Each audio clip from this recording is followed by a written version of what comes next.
Good evening, all our esteemed members of All India Ophthalmological Society, and also, of course, from our own Maharashtra Ophthalmological Society, who are joining us today for this very unique and probably the first of its kind webinar in Indian ophthalmology, which is on very current trending topic, something that everybody wants to definitely have more updates on, and that is different patterns of ophthalmic practices of today, which is solo versus mergers versus acquisition models.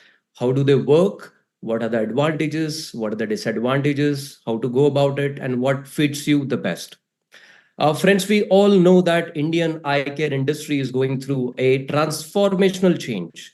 We have seen that slowly the disorganized eye care domain in India, which was mostly run by solo and small family clinics, are slowly getting more organized under the domain and the umbrella of corporates. And this is probably a juncture in which we can call this as an inflection point where we are at that era, which is possibly the beginning of a new, let's say, practice patterns for Indian ophthalmology as such. We all know that Indian ophthalmology is by far one of the biggest ophthalmic industry in the world. We have possibly more than $2 billion of turnover in Indian ophthalmology every year, and only 10% of them has been organized so far. So possibly we are early in this journey, and there are more things to come in the future.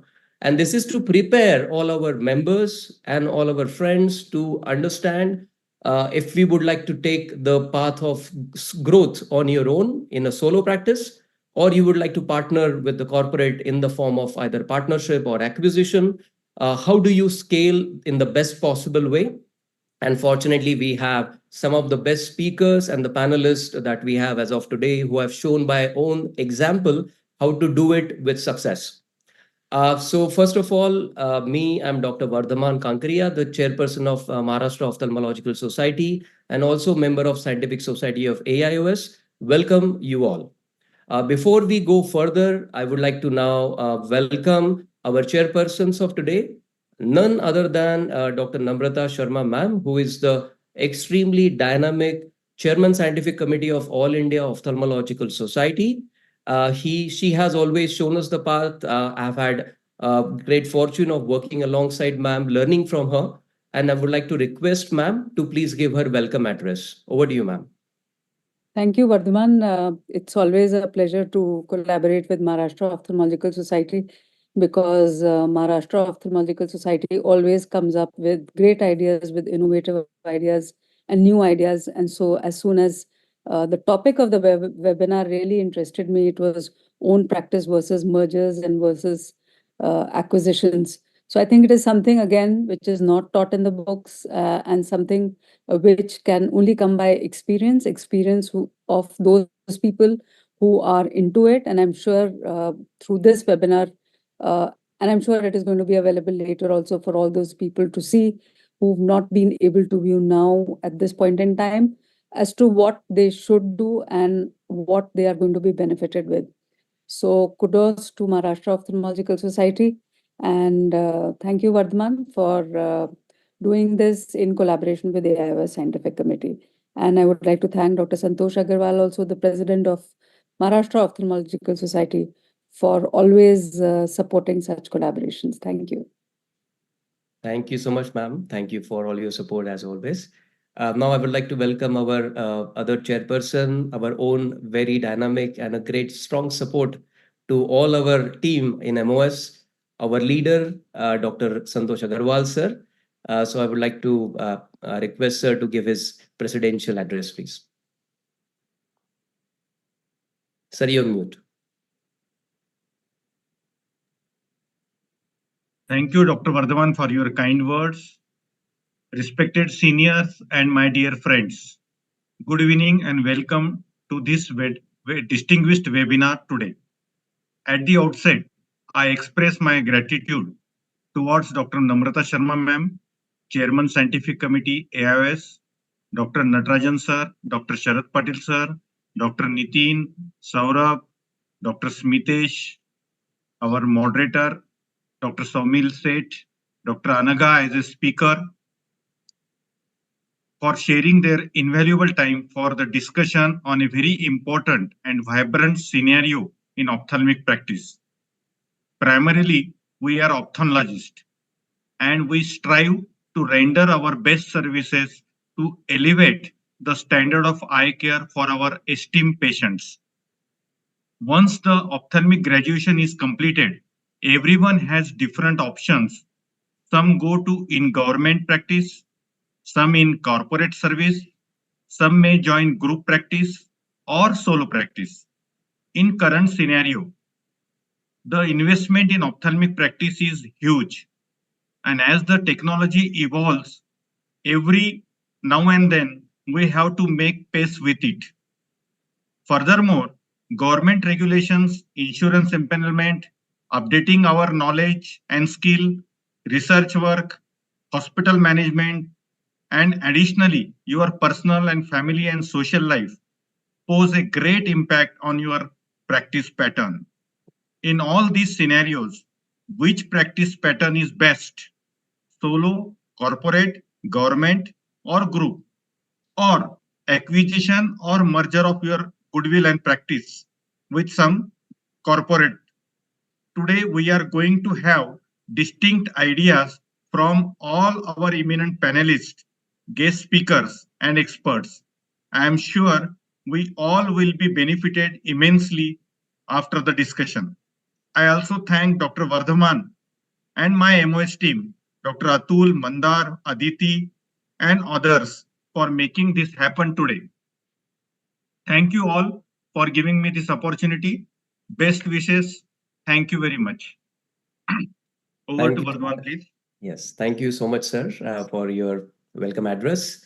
Now, basically, I would like to introduce, and before I go to the introduction, I would like to also announce the kind presence of our team MOS, which is Dr. Atulji Kadane, our Honorable Secretary, Dr. Mandar Paransape, sir, who is our Treasurer, and Dr. Aditi, who is the Secretary of Scientific Committee, as well as Dr. Amit Purwal, who have joined us from the Scientific Committee as well.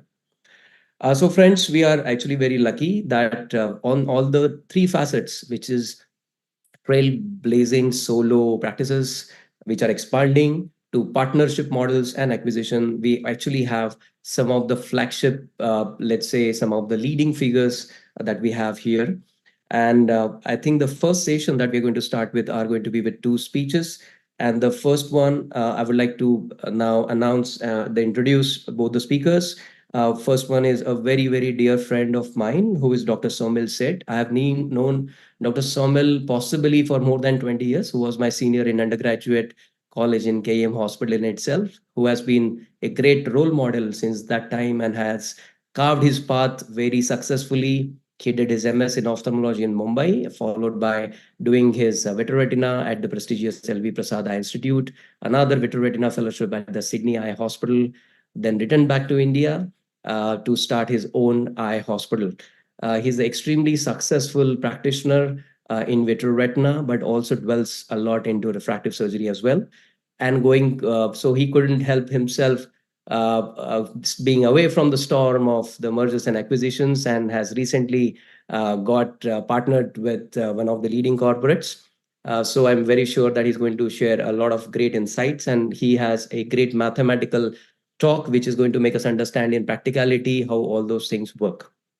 Along with Dr. Somil, we are also very lucky to have our own Dr. Anaga Herur, who has been a very dynamic leader in MOS. He has been a former secretary.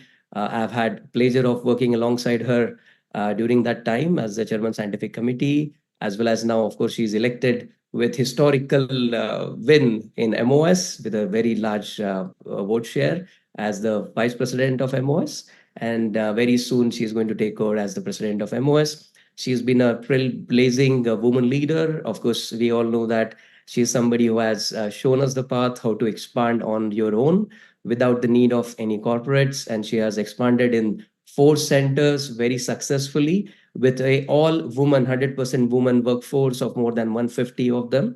And we are looking forward definitely to learn a lot from her, especially from her own journey or case, how to expand. She's going to give us the tips on the other side as well.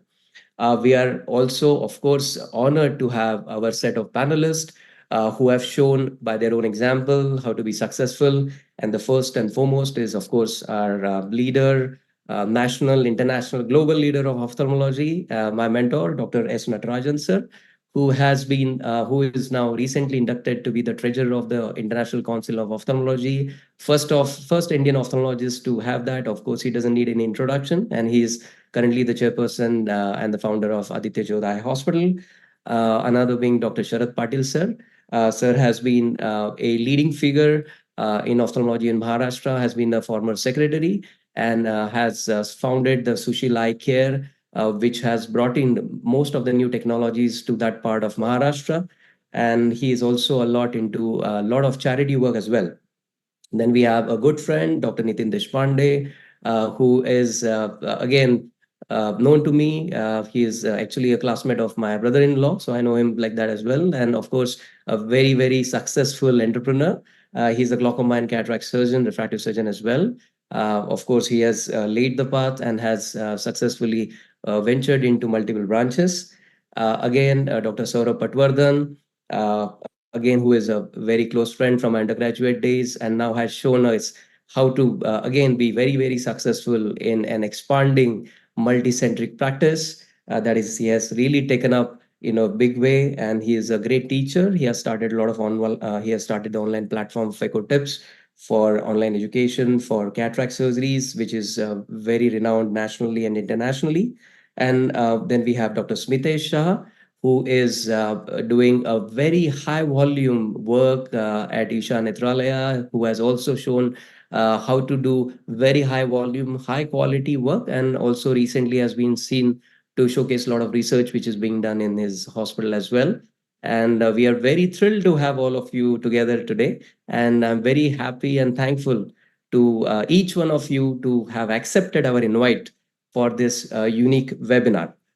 So before we go further, I would like to now invite Dr. Somil to just give a small preamble about this webinar, and then we will go back to the talks again. So over to you, Somil. Yeah, thank you, Vardhman. Always a pleasure.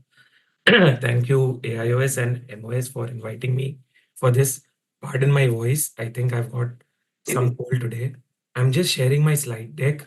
See if it is visible.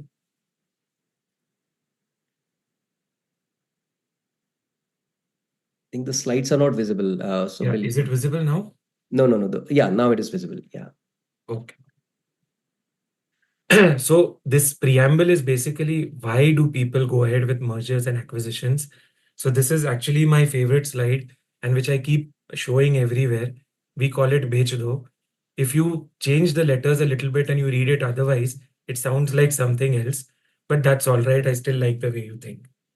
Basically, this means that why would an idiot like Somil Shade, who's the professor and head of all services, CEO, managing director and chairman, president, secretary and chairman, scientific committee, venture capitalist, entrepreneur and philanthropist, gold, silver and bronze medalist, etc., and etc., boss of one's own baby at Envision Eye Hospital, sell off to a corporate by the name of, let's say, an ABC enterprise. Let's not take names. Why would he do that? And why would people normally do that? The first reason, probably what comes to my mind, is FOMO, or the fear of missing out. We know that like all other professions, Ofthal too has its set of sharks, and we are in a shark tank per se. And where the general rule is the rule of the jungle, eat or be eaten, corporatize or be taken down by the corporates. And in our case, there is a huge demand supply disparity. We are some 1,600 all ophthalmologists in Mumbai, and there are some 4 or 5 big players who are here to acquire or merge. So yes, you always have this fear, if I don't do it, my neighbor is going to do it, and so on. So apart from FOMO, the second reason could be probably growth. And this is probably an important reason. Because, I mean, everyone knows this, but those who don't should know that doing a very good, masterfully skillful ophthalmic surgery is just 10% of the job. And 90% of the job is to get that patient on the table. And all these things that I've written here are actually out of syllabus. So to say, we haven't learned this in our opthal practice, in our opthal teaching, and we learn it in an opthal practice the hard way. So advertising, branding, marketing, digitalizing, accounting, administrative, insurance handling, licenses and permits, complication managing, and so on. So as an ophthalmologist, you may be a multitasker. You may be doing all of this, which is fine because some ophthalmologists actually feel this, that your patient is your patient. They have this Mera patient complex that the patient's Aadhaar card is actually linked to your PAN card. And in trying to do so, you do become the jack of all trades, but the master of none. So it is good if the pond is small and you are a big fish and you are able to manage everything. But what if the pond is larger? You do not want to remain a small fish. In fact, you want to become bigger so that you outgrow the fish in the smaller pond. And if the pond is larger, you need to do all these tasks by delegation because you can't all handle it by yourself. So you require a team who's each of who is an expert in their respective area. So third reason why I feel is probably quality of work. Now people are knowing what quality of life is. The 8-8-8 rule. 8 hours we sleep, 8 hours we work, 8 hours we have life, and we have just one life. So everyone is well aware of what they need to do the remaining 8 hours outside of work. But what they don't understand is work-work balance. Because in the end, we have 2 hands, 2 legs, and 8 hours in a work day. And we can spend that 8 hours in the workday doing all of this, or probably see some 100 Kujli Pani patients to generate one patient of our interest, or probably just get on with doing whatever we are interested in that gives you maximum job satisfaction. And how I would like to call it, 1/3 of human life hours, that is 8 hours in a day, how you want to spend it, you decide. And that also depends on delegation. If you are a team and delegate work to people, each an expert in their area, you're able to do the work of your interest.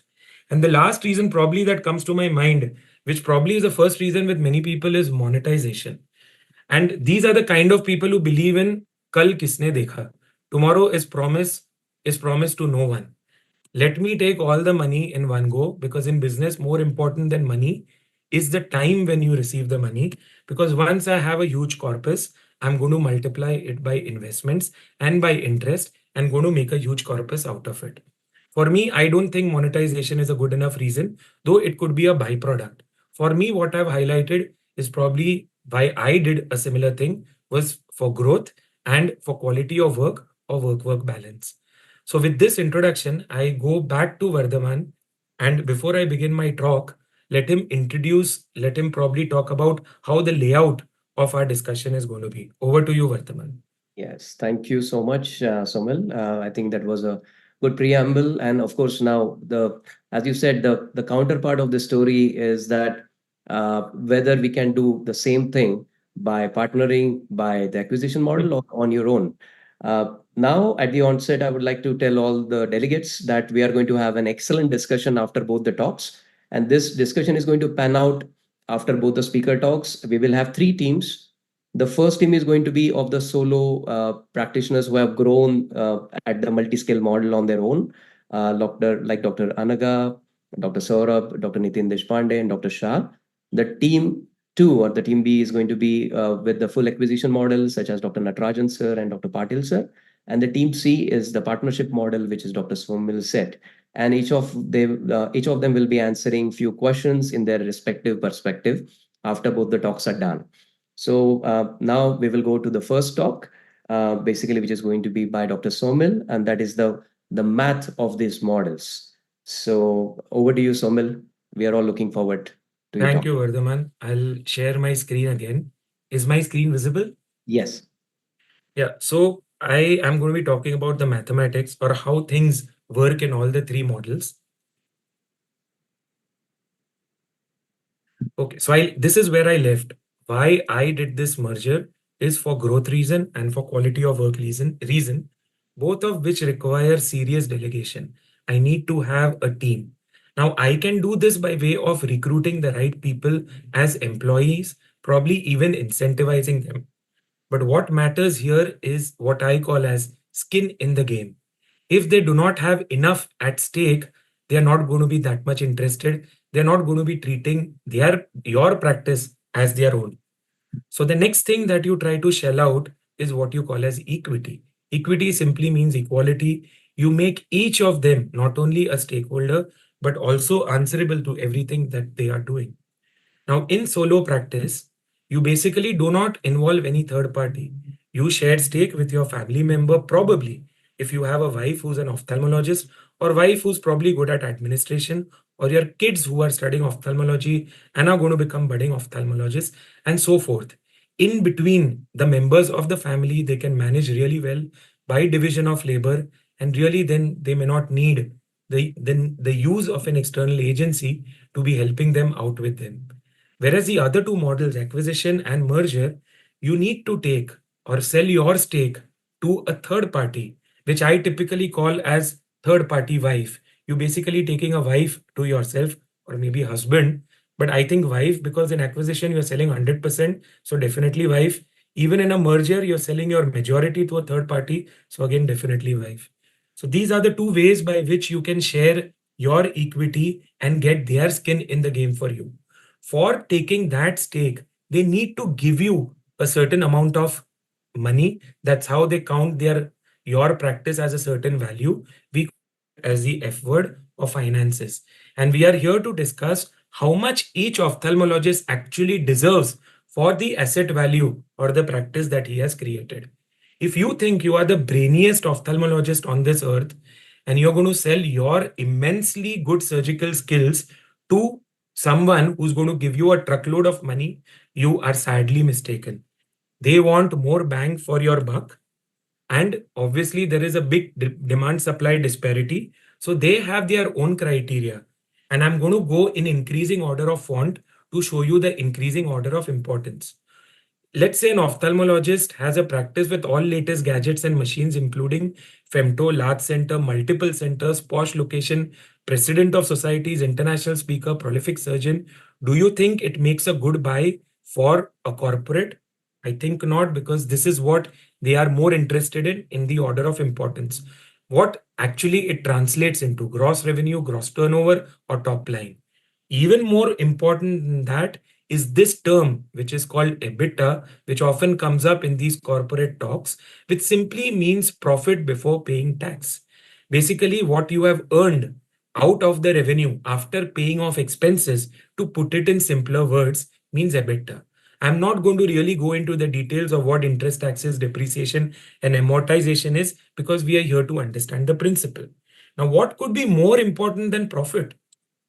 This statement, growth, profit over the last 3 years. If you have shown a consistently good rate of growth, means you have a proof of concept. You have a proven track record, which means you're going to do well. Now, what could be more important than the last 3 years is EBITDA over the next 5 years. How is your growth going to pan out over the next 5 years is going to be more important for them.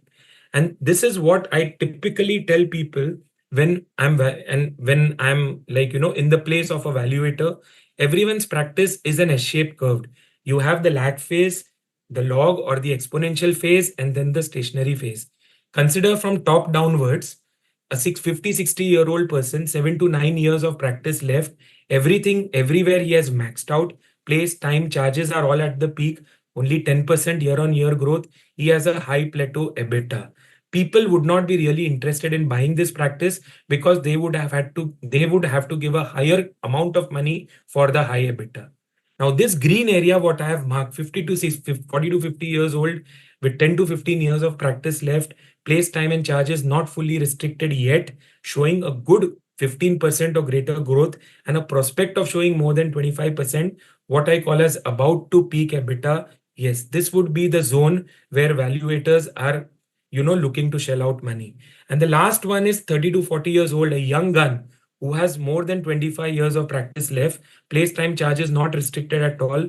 He has the potential to grow his EBITDA, but not yet proven himself, because he has just grown out of the lag phase. Where he'll grow from there, no one knows. It's an uncertain thing. Now, if you have to attribute more valuation to this person who is in the middle, who does not have as good an EBITDA as the top person, how are you going to pay him more? And that is where this principle comes in, is what we call as a multiple. So basically, a valuation is a multiplication of three components. I have written here adjusted EBITDA, because EBITDA means basically profit. out of that profit, you may want to take some salary and rent for your place, which is going to count actually as expense in the company. So they're going to account for that expense and minus that from your EBITDA to give you an entity called adjusted EBITDA. Suppose if your EBITDA was 1.2 crores a year and you take 20 lakhs out for your salary and rent, the adjusted EBITDA will be 1 crore. That multiplied by a certain number into the percentage stake that you are going to sell is going to be your valuation amount. So by logic, you tell me in acquisition, you're going to sell 100% stake. So going by the same formula, you're going to get the maximum money at the same multiple if you are going to be acquired. There is no two ways about that. In case of a merger, you are probably only shelling out a certain percentage. Let's say you're selling out 51%, so you're going to get 50% of the EBITDA into the multiple amount. Now, why acquisition seems good on the face is because the same thing that I talked about earlier, the principle of monetization, the more important than money is the time when you receive the money or the time value of money. And that is when you're able to multiply it with the help of very successful investments. However, in business, something which is more important than the time value of money or other time is money is your Excel sheet. And this is where things are brought out much better in light. I have put a very simplified version of the mathematical model which compares solo with acquisition with merger. I'm going to just illustrate this. This is not a very busy slide. Let me start from the top. I think, Vardhman, you can see the arrow, right? So I'm going to be using the mouse pointer here. Vardhman? Yeah, I don't think that I can see the pointer. You cannot see the pointer? No, right now, no. Okay. Yeah, it is seen actually. We can see. You can see? It's white, Yeah. so Yeah. Okay, okay. now I can see. Now I can Yeah, so see. the top left is EBITDA 1.2E. I am not putting a value to the EBITDA. I'm just putting it as 1.2 times E. The adjusted EBITDA, if you've taken out 0.2 for your 0.2E for your salary and rent, is going to be a simple adjusted EBITDA of 1E or E rather. Why I'm putting 1E? For the sake of calculation. Now, in the case of a solo practice, there is no money that is going to be shelled out by anyone. So the multiple is again going to be 1. So in the next 4 years, this is how the horizon is going to pan out. You are going to grow approximately at the rate of, let's say, 15% year on year. And if I put those figures here, so 1.15 times E, 1.32, 1.52, and 1.75 translates at the end of 4 years into 5.7 times E in the case of solo practice. How does it compare with acquisition? Acquisition, let's say you are given a 10 multiple of your EBITDA, that makes it 10E.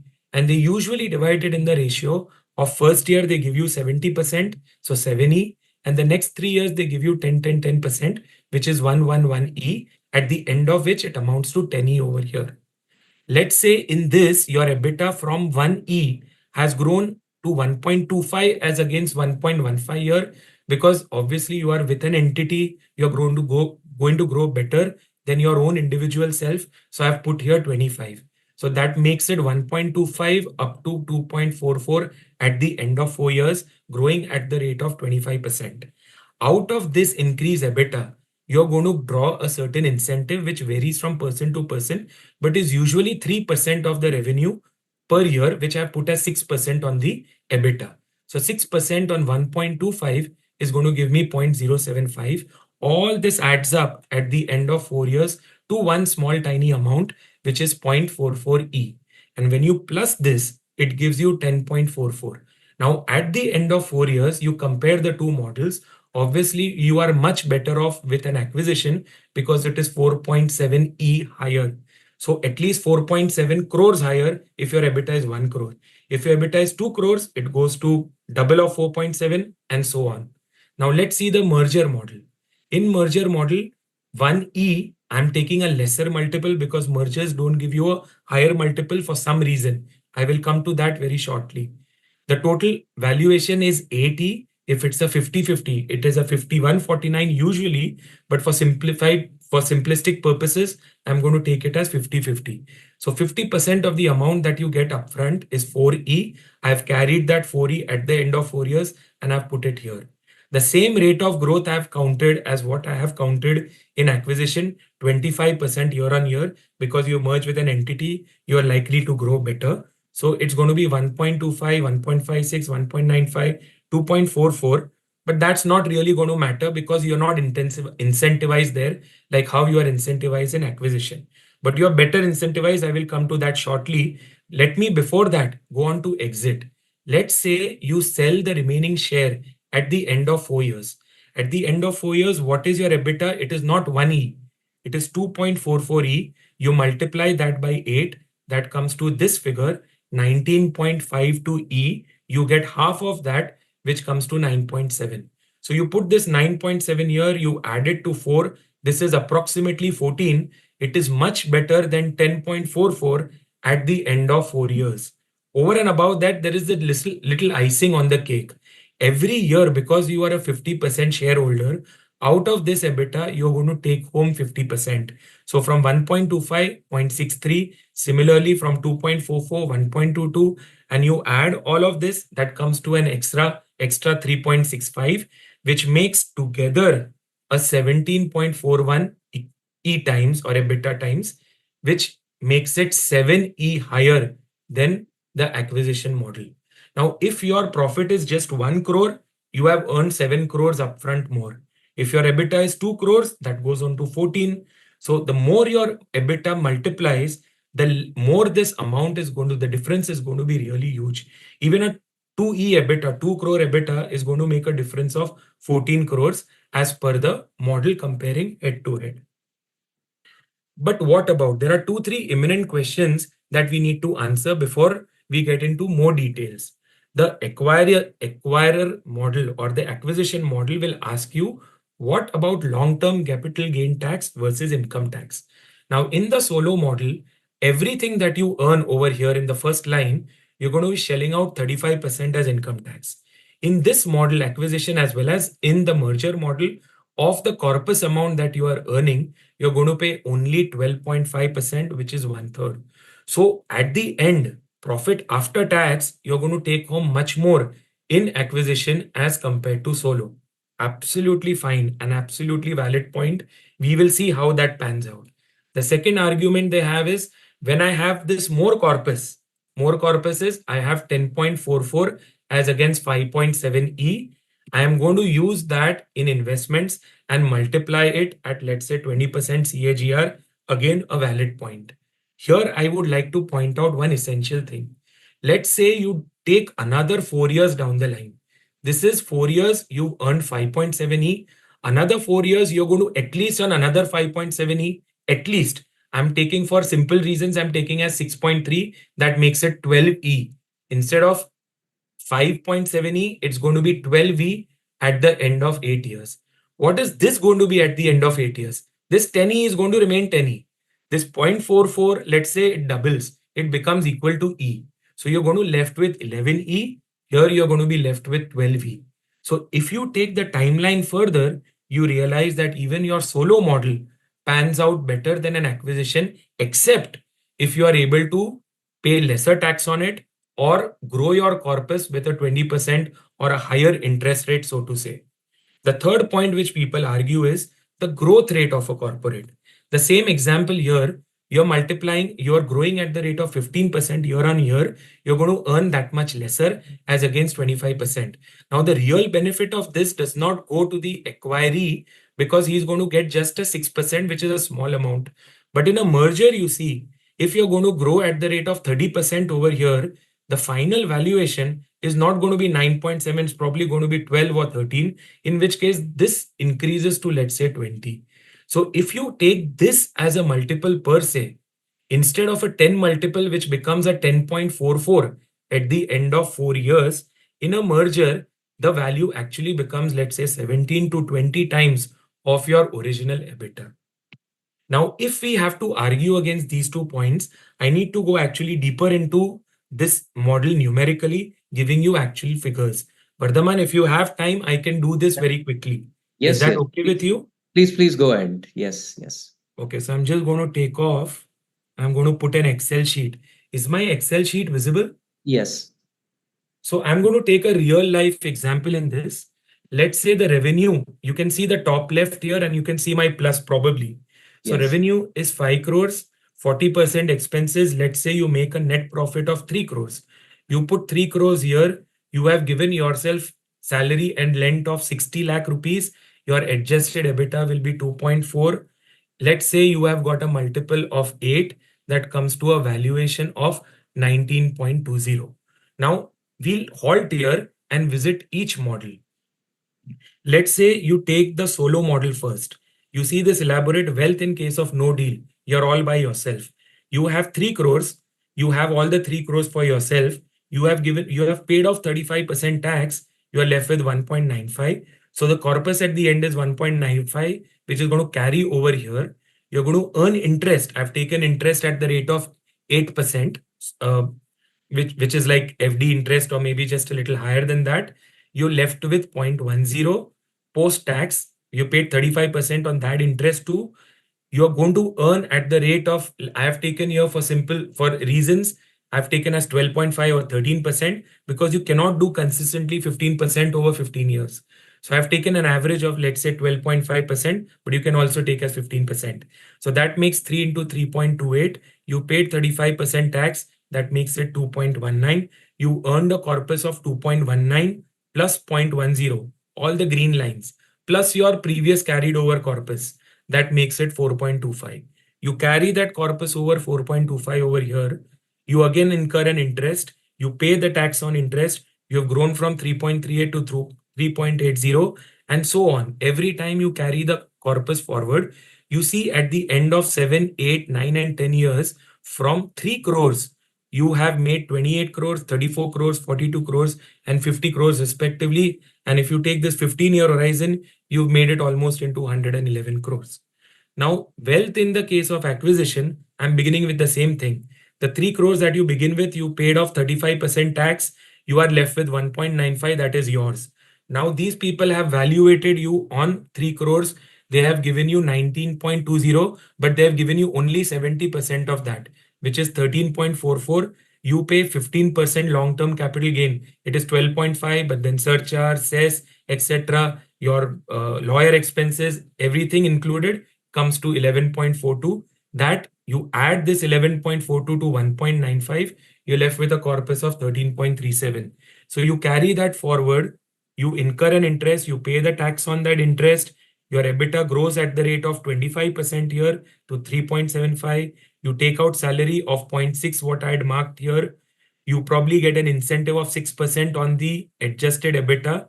That is 0.19. Total rent, salary plus rent is 0.79. You pay a 35% tax on that, which comes to 0.51. And you get your 10%, that 70, 10, 10, 10. You get your 10% corpus as well, on which you pay long-term capital gain tax again. So 1.63. So you add 1, 2, 3 and 4 together to get this figure.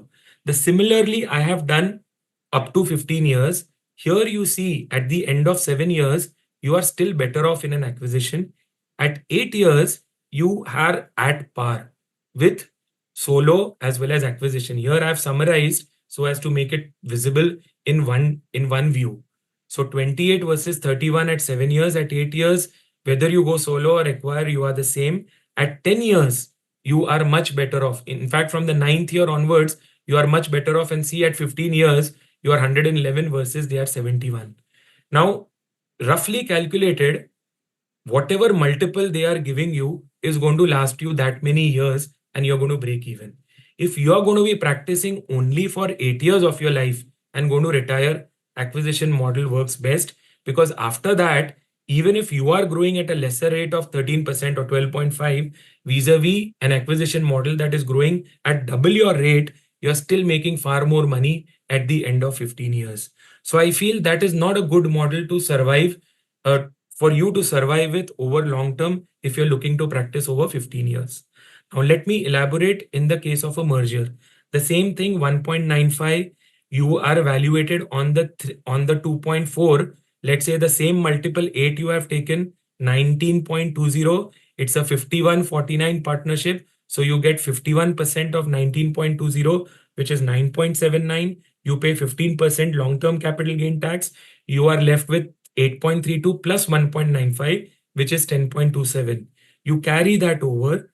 You incur an interest, you pay the tax on interest, you have a higher EBITDA at 25%, which is the same as what you would have done even if you were acquired 3.75. But here you are getting a benefit because after removing the salary and rent, you get half of that EBITDA benefit, and you add that 2 to get 2.14, and you pay tax on it, which is 35% tax here. Again, this is not long-term capital gain, this dividend distribution and normal income tax.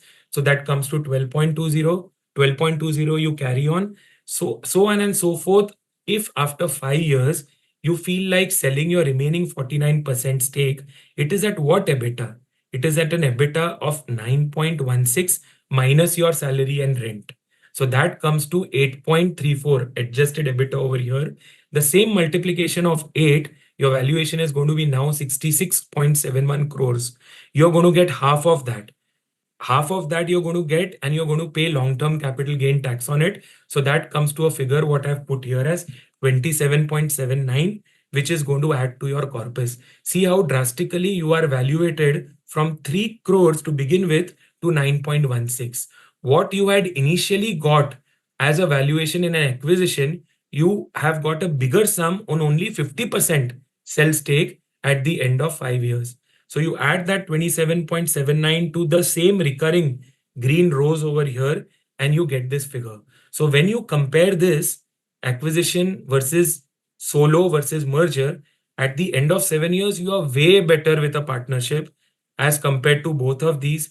Even at the end of 10 years, you are way better off, because then the model is the same incentive model as is there with an acquisition. But see what happens at the end of 15 years. Solo and partnership are practically the same.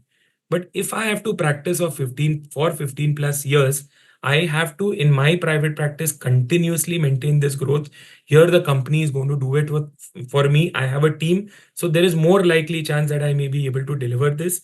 And if the amount is going to be the same at 15 years, if I get more amount upfront, I would rather take that than taking it in a gradual phase. Because yes, here I believe kal kisne dekha, because if it's the same amount, it's better if you have it upfront more. Why? Because then you can multiply it. Here I've taken interest of 8%.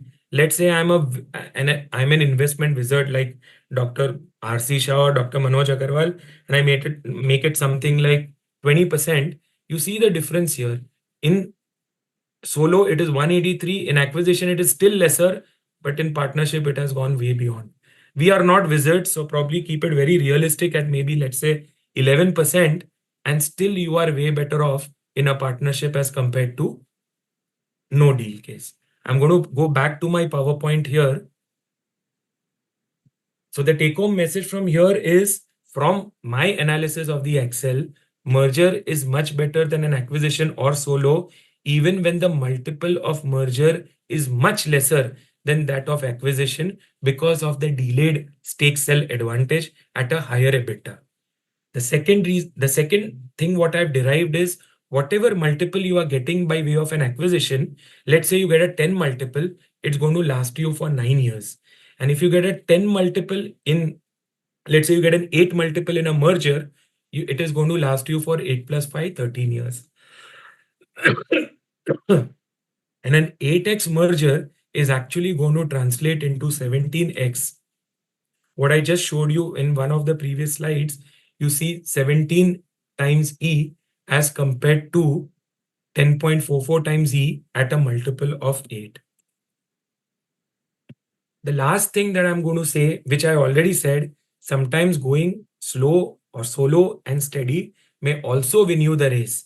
But it is important to note here, the same worksheet that I showed in my Excel, and I'm going to go back there. If you're going to earn the same amount, I'm going to put this at 8%, going to earn the same amount in solo and partnership, I would still do a partnership, because there I have efforts which are divided. So the onus is not on myself to maintain a growth rate consistently. I think that's almost the end of my presentation. This is probably my last slide. So what happens in the 3 scenarios? If you are a 50, 60-year-old person with only 7 to 8 years of practice left, with everything maxed up, 10% or less year on year growth, high plateau EBITDA, yes, you are good doing a partnership as well as an acquisition, and it is much better than going solo, because at that age, your priorities are different. As compared to a person who's 40 to 50 years old, who has more than 15 years of practice left, who has more headroom for growth, and he has not peaked in his EBITDA, he should do a partnership rather than doing acquisition. In fact, that should be third on the list, would be still better off going solo. And the last situation is when you have a real large amount of time left, you can still think of doing a partnership or a solo. I would still prefer a partnership, because here you've not yet proven your model, because you have just gotten beyond the lag phase. From here where it will go, you really don't know. And if you have a partnership, it will basically going to handhold you and going to make you go the exponential phase, because corporates have to grow, and that is their dictum, as against acquisition. So the last slide of my presentation, a thank you slide, is the reason why I took the middle path. I didn't go solo. I didn't go acquisition and sell my 100% stake. I sold just half of my stake, is for the reasons that I just described. So I call it Buddha's middle path. Thank you all for your patient listening. Over to Vardhman. Yeah. Thank you so much, Somil. I think it was very clear, with a very crystal clear understanding, with a very clear message, and brilliantly elaborated. I think you have done a fab job. It cannot get better than this when it comes to understanding this concept. And thank you for doing all this homework and delivering it to us today. I'm sure all the delegates must have learned a lot, for sure. Absolutely. So now, before we go to the discussions, I would like to now go to the second talk. Now, as Dr. Somil has discussed with you, that there are different kind of ways, and of course, instead of going at 13% or probably 15%, if you think that you have the ability to go higher, maybe grow on your own at 20-25% plus, then of course, I think you are your own, let's say you are running your own race, you are actually expanding with your own skills, but you should have that kind of mindset, you should have that kind of strategic mind, execution skills and delegation skills. And I think who better than taking us through this than Dr. Anaga. She has shown this journey from her own life story, and I'm really looking forward to this talk by Dr. Anaga. Over to you. Thank you so much, Vardhman, and great talk, Somil, as always. And let's share my screen.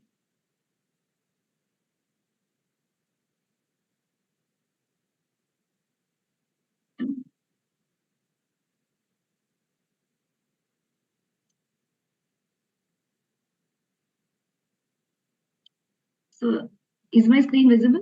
Yes.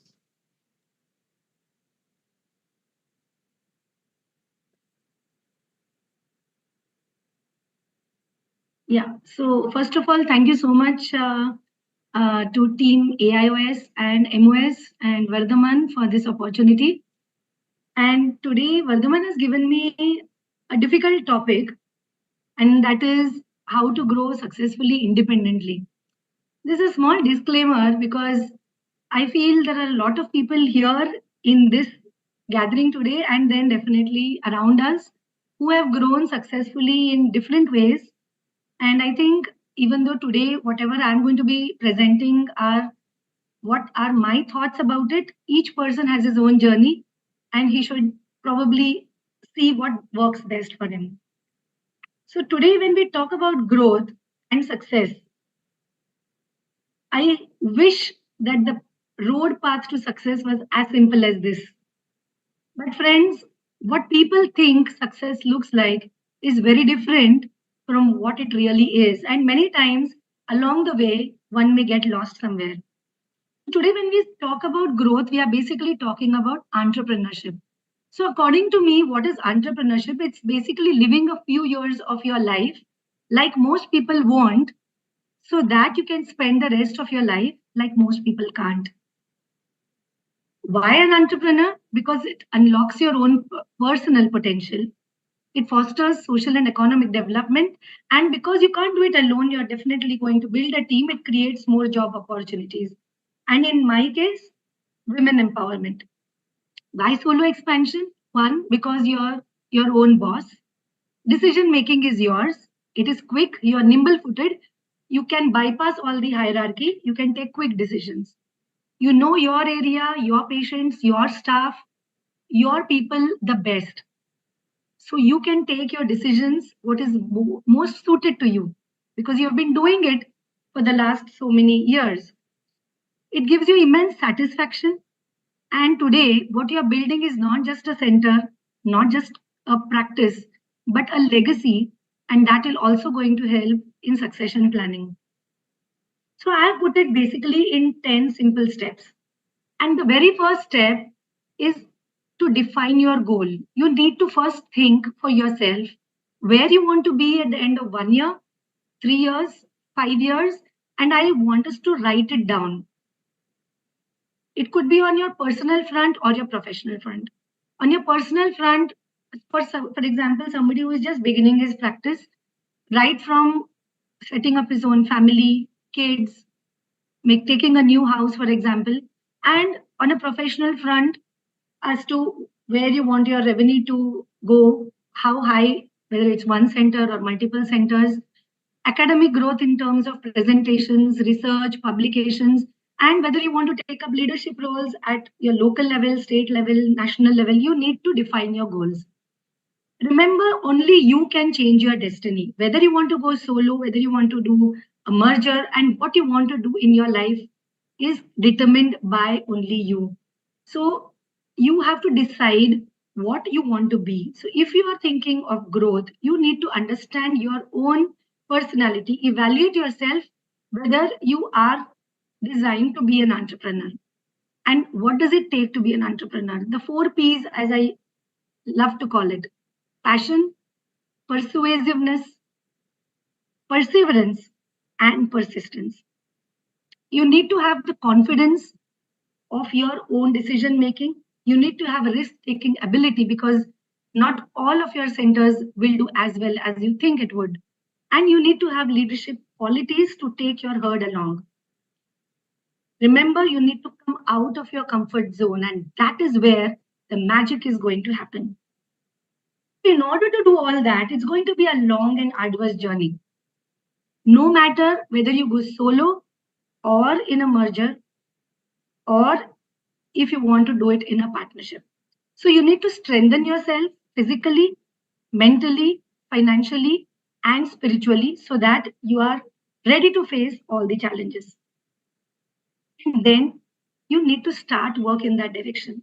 So no matter how able you are, how talented you are, unless and until you start work and put in all your effort, 100% focus, that is not going to be converted into an accomplishment. You need to be ready to work very, very, very, very hard. In fact, you need to eat, drink, breathe your goals. So starts with your own skill sets. You need to develop your own skill sets. There is absolutely no place for mediocrity. So whether it is you, whether it is your staff, or whether it is some doctors whom you're hiring, all of them should have not only clinical skills, but also communication skills. A lot of doctors are excellent clinicians, excellent surgeons, but they may or may not have the required communication skills. Clinical skills are going to give better visual outcomes to your patients, and that is going to get good results. Yes, that is the foundation of a good practice. But having good communication skills is going to win you hearts. The hearts of your patients, the hearts of your staff who are going to be loyal to you. And that patient satisfaction is what is going to plummet your growth ahead.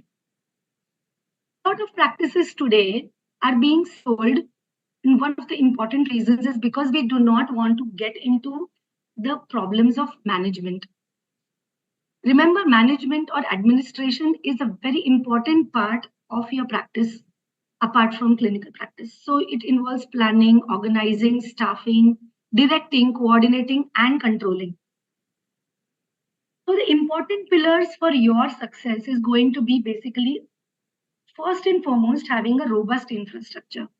So whether it is one center or multiple centers, you need to remember that your location is of prime importance. Is it accessible to your patients?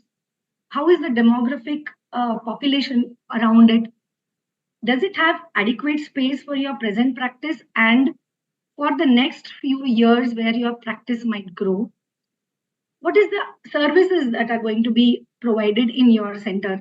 Are you regularly being there? Is it consistent? Is your presence consistent? What are the number of procedures, surgeries? What are the kinds of procedures and surgeries? What are the different verticals that you're going to add? And definitely you need to reach out to people so that they know that you are there. With excellent visibility, you will need to have an excellent marketing team with a digital, online and offline team. In case of the operating management, a very important part is developing SOPs. So all of us know that for NABH, SOPs are important, but I would say SOPs are important for each and every task. Why? Because it is a standard operating procedure. So you need to have SOPs for simple things like even a biometry or an operation theater cleaning. The reason is it gives you consistency and improves the efficiency of the organization. So who writes these SOPs? If you are the head of the organization, you have a small team, you should. If you have a large team, for example, you want to write an SOP of how a optical biometry should be performed, your head optom, the head of the department, or your most trained optom can do it. Once it is written, it is going to be shared with all the optoms in the department or anyone who newly joins him, so that you know that whatever you expect them to do, they are doing the same thing. Who is going to be responsible for it? You, your team, the head of the department, and who looks at them. Whoever is going to be the head of that team is going to look at it, and yes, as a part of management, you or your management team. The main importance of these SOPs are that you're sure that the safety of the equipment or how the equipment is going to be used or a particular task is going to be performed, there is going to be consistency in that. The main problem occurs in operations is that what you expect your employees to do or you expect a particular task to be performed and how it is being performed, there's a big gap between it.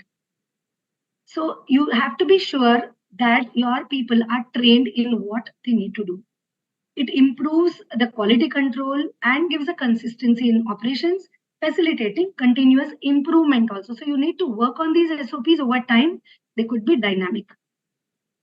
Even after you have set in protocols, there's a very important term called as Kaizen, which means small incremental changes in your journey, which means what you were doing 5 years ago may not necessarily work today. So you need to change with times to see what's happening. Practice is very dynamic in various areas, whether it's reception, in your OT, or in your counseling, or even in your staff related activities. And then as you grow, you may come with problems of plenty. So you have more patients, you have more staff, there could be more errors.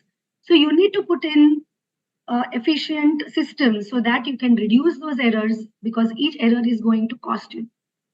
You need to have systems in place which can put a check on a patient waiting time, because more number of patients means more waiting time. Again, the time taken for tasks could be more. So you need to put in special systems for that. All in all, you need to ensure that in whatever stage of growth you are, you need to ensure that your patient experience is good and you have good satisfaction.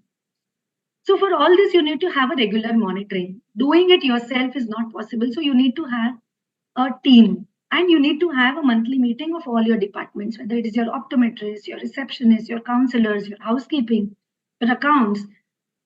You may perceive a particular problem in a different way, but they may have different issues. So you need to understand their problems, consider their suggestions, have interdepartment coordinations, document their meetings so that you know what you had decided on a particular date, on a particular meeting, and then you take it on from there the next month. When it comes to administration and operations management, you have a lot of tasks. So you need to divide it into how you need to monitor them. You need to monitor some tasks daily, some of them weekly, and some of them monthly. So you can give your management team the tasks that need to be reviewed, and you can review them accordingly. For this, the most important thing and basic thing is having a good medical record system, an electronic medical record system that is absolutely mandatory. So each of your reception staff, optometrists, consultants, counselors, and admin staff would be using this. This helps in better coordination. You have a good data. You can have good statistics, which we are using it since 2008. Right from getting birthdays of patients to GP referrals to old records of patients, you have a lot of data on which you can build your practice bigger. Equipment management is a very important part, whether it is a medical equipment like your biometer, your microscopes, or even a non-medical equipment like your computers or inverters, the air conditioning systems. You need to know all about acquiring. Which one to acquire, at what point of time to acquire, why that model, how much to pay, a good vendor negotiation, all that becomes part of your management. How you maintain them. Now, it's not enough just to acquire them. There are going to be problems when they break down. There are going to be problems where you need to troubleshoot, and a lot of importance needs to be given for the AMC also. So a proper record keeping is important. And you don't need to do all this on your own. You can train your staff to do it and you can supervise it.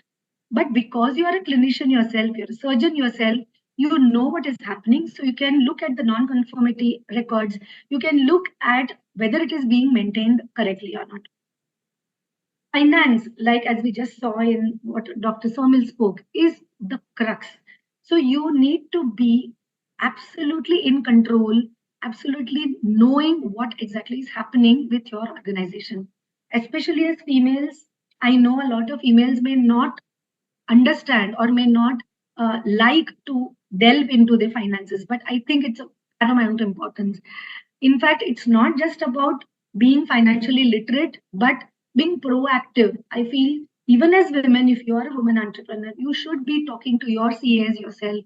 You need to be talking to your bankers so that you not only have a good rapport with them, but you understand the mathematics behind it, how much interest you are paying, what are the loans that you have, what are the cash flows, what is the balance sheet like, what is the profit and loss, and so on and so forth.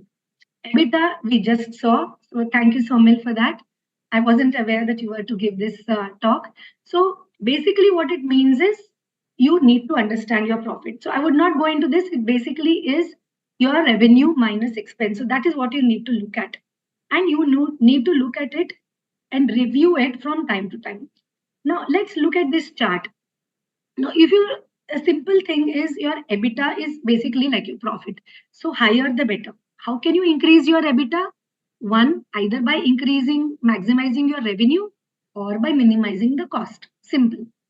Now, what are the ways that you can maximize your revenue? One, you increase your patient footfalls. How will you do that? If you have one center, first think whether your particular center has the maximum capacity utilization already reached or not. If not, then you have room for more. So you need to focus on better conversions. And if you have, then either you move into a bigger place or you add new centers. Again, revenue can be increased by increasing the ticket size per patient. So whether you're increasing your OPD charges or IP charges, or you're adding up new procedures which you were not doing earlier, new surgeries that you were not doing earlier. And the third is adding new verticals like pharmacies or opticals or lab. Minimizing cost is by having an excellent vendor management. A lot of our counselors would probably try to keep patients by giving more discounts. So you need to look at that. Better and optimal utilization of staff. You can do multitasking, especially if you have a smaller practice, and a good material management. You need to know your numbers. In short, it's not just the number of surgeries, but your financial statistics like your EBITDA, your revenues, and your bottom line. It's not just your top line. It's not just you have done, say, X number of surgeries, so you've earned so much. After having paid for all your expenses, your interest, you also need to look at your bottom lines. Review them monthly, month on month, year on year. And then you come to a point where you feel now if you're plateauing, what do I do next? How do I grow? So we usually follow the strategy called as ICE strategy. First is initiate. So initiate your growth. For example, you start a new center. Then you consolidate. You need to focus on that center. You see how to make that center profitable, at least break even and start making profits. And then you think of expanding. So it's very important to consolidate your practice first before you put your feet on multiple places. And then, obviously, you can't do this all alone. It's going to be too stressful. And you need to build a team. So, together, everyone achieves more. You're going to get in more people, but you should learn to delegate. A lot of people who are into solo practice keep everything to themselves. If you're so centralized and you're not giving an authority or a power to decide for your management team or the people who are below you, then you're never going to grow beyond a particular level. So, you need to learn to delegate. Remember, managing people is one of the most difficult things. Whether it is the doctors whom you are hiring, they have their own egos, the staff that you are managing, your patients, and of course your family. Because the bigger you grow, the lesser time you're going to get for your family. And that is also something that you need to look at. And remember, you cannot please everyone every time. So human resources is basically the one of the most important parts of your practice. So how you select your employees, how you review their performance, how you train them is all going to be important. So I feel today human resources in any kind of practice, whether it is solo or in as a merger or acquisition, if you look at human resources, they are the most difficult to find, most difficult to maintain, most difficult to manage, most difficult to predict, and most difficult to understand. For example, if you have a young person whom you have just hired, the problems are going to be different. For example, they may be a little aggressive, they may not be as polite, they may take a little longer time to grasp. So you need to be more patient. You need to train them, give them time for them to understand your practice. Whereas if you have somebody very senior, very trained, very efficient, but they have their own problems, they could be very bossy, they could boss over somebody who is new and make perceive them as a threat, or they may try to, be they may be very egoistic, for example. So a simple line as "Arey तेरे को इतना भी नहीं समझा" could, turn out into getting a resignation from them the next day. So you need to be very, very careful regarding how you deal with them. So it's very important to bridge the gap between what you are expecting from them and what they are actually doing. Many times it happens that you need a task done in a particular way, but they don't know it. So until and unless you train them, review them, and explain to them, and that SOPs are going to help you, that bridging of the gap is going to remain. Many times you need to make them multitask so that you can reduce your cost burden. And how you can review them? We usually review them by how their job knowledge is, their soft skills, whether they are punctual, how many days they take leave, what are the communication skills, whether they are good as a team, how they manage their time, and whether they are proactive in giving their contribution to the organization. There's a very important term called as MTM for employees. That's moments that matter. That is right from the time they enter your organization till the time they exit, what kind of impact your behavior or your organization gives to them is very important in what they feel about your organization. So that builds up their loyalty and how they feel for your organization. The more they feel that it is theirs, they automatically start working more. So if you feel that managing too many people is a difficult issue, so human resource management system or the HRMS is very handy. So it helps in managing leaves, their payrolls, their travel expense management. It's basically an entire software which will give you an advantage of reducing the errors, improves communication, and increases the productivity, reduces the amount of headache that you have, and is more time and cost efficient. Which brings me to the topic as how will you manage your own time? So as you learn to delegate, you will have some time left. At the same time, as you grow, your time will be divided into multiple things. So it's very important to prioritize your work and important to follow the Eisenhower decision matrix, which means if something is urgent and it's important you do it yourself and do it now. If it's not very important, you delegate it to somebody who you know will do it. If it's not urgent but it's important, you put it on your to-do list. So I have a to-do list in my mobile itself, and I review it every day. So I knew what needs to be done, and I put even alarms so that you don't forget it. And if something is neither urgent nor important, just forget it and learn to say no to things which can just consume your time. Learn to multitask yourself, but remember that if you are doing too many things at one time, it may compromise on quality and accuracy, so you need to be careful. Most importantly, do not fear failure. There are going to be times where something you have started but may not work, may not pick up, may take time to pick up. But if you find a path with no obstacles, means it probably doesn't lead anywhere. So you need to be strong enough to bounce back. So it's not just enough to be resilient, it's also important to learn to be anti-fragile, which is one of my favorite words. For example, in COVID, I know that there were a lot of problems and revenues were down, but we learned a very important thing to take the consulting charges from our patient even before we actually check the patient. A thing that we have continued even now that has helped us, and that is something that we have learned. That's just as an example. Similarly, on a personal level, we did a lot of interviews, and I took out that time to educate myself about finances so that it helped me for a long time now. Important to keep learning, keep growing, do not remain static, keep updating yourself clinically, financially, and as you grow, even from a business perspective. As you grow, you're going to have crisis in some part or the other. So you need to develop a crisis management process, which is important so that your juniors or your management team themselves can manage a lot of things, even you not being there. So analyze all the situations and keep them ready. That's what analysis is important. So it's good to know what are your strengths, but it's more important to know what are your weaknesses and how you can overcome it. Again, do not miss out on any opportunity. Keep your eyes and ears open and keep a watch on the threats that you have around you. It may be inside your organization too. For all this, you need to believe in yourself. You need to love what you're doing. There may be people who would say, I don't want to get into all this. If that is how you are, then it's best not to get into it. So do what you love, but love also what you do. And with all this, remember your roots and ethics. So be like a tree, stay grounded, keep growing, but also know when to let go. I have to give a few sharing some of my personal experiences. So when I started practice in 1997, when my mother-in-law stopped her practice, I was a young mother with a practice, looking after kids, my family. It was truly chaotic. But over the times, we developed our own team. And I'm happy to say that today we have an all-women team, almost 135 women.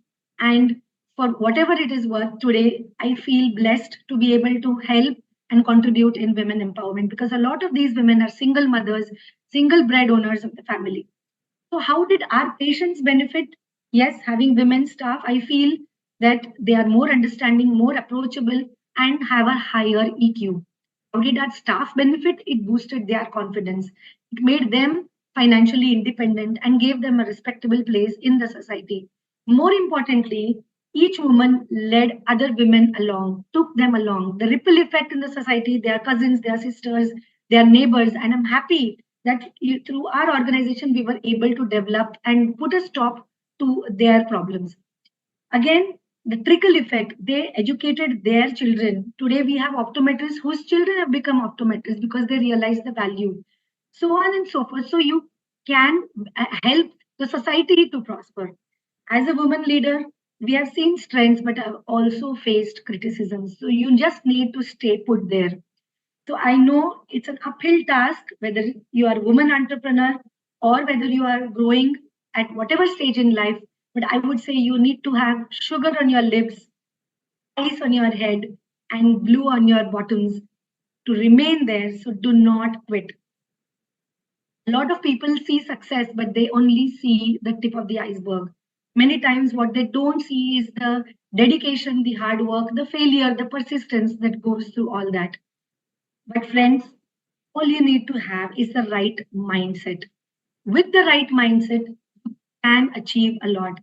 कहते हैं अगर किसी चीज को दिल से चाहो तो पूरी कायनात उसे तुमसे मिलाने की कोशिश में लग जाती है. Thank you so much for your kind attention. Thank you. Thank you very much. I think thank you so much. It was a very encouraging, great overview of the entire journey. And I'm sure that for people who want to pave their own path, this is going to definitely encourage them to take them to the new level of growth. And congratulations on your own success story as well. Great. So I think before we go further to the questions, as you have rightly said, that of course we have to grow. At the same time, we have to keep our ethics in place, and we have to make sure that we have that middle path, which is balancing both business and the other aspect. So on this, we have a very interesting comment by our own treasurer, Dr. Mandar sir. So I would like to invite him to make his comment, please. Yeah, thank you, Dr. Vardhman, for the opportunity. I congratulate you for organizing such a vital webinar, which is very relevant to our practice and the way we work. And I want to congratulate both the earlier speakers, Dr. Saumil and Dr. Anaga, for their excellent talks and highlighting some very important points. So my what I'm going to share with you is commentary which I thought of after I saw the topic that was going to be discussed in this webinar. This is in no way a criticism of anything that we do, either individually or as a group. But this is just an observation and a commentary of my experience of last about 3 decades of practice. And the commentary goes by the title, Are We Missing the Point? In today's era, medical practice in any specialty or any type is a challenge. The moot point is, which needs to be asked, is practice of medicine a profession or a business? Briefly, a profession is based on some broad principles without much consideration for profit.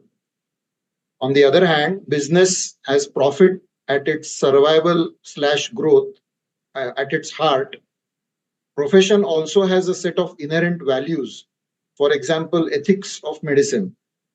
However, given the circumstances, for example, a medical student taught values of profession morphs often unknowingly into a businessman doctor in no time, though the scope of this path varies for each individual as per their circumstances. Without going into the morality of this debate, how does one balance the values of profession versus not ignoring the business reality, a stark fact of life? The reason to raise this point is because of mixing of the two divergent ideas. Medicine as a profession is failing its primary objective, that is to serve the human in need.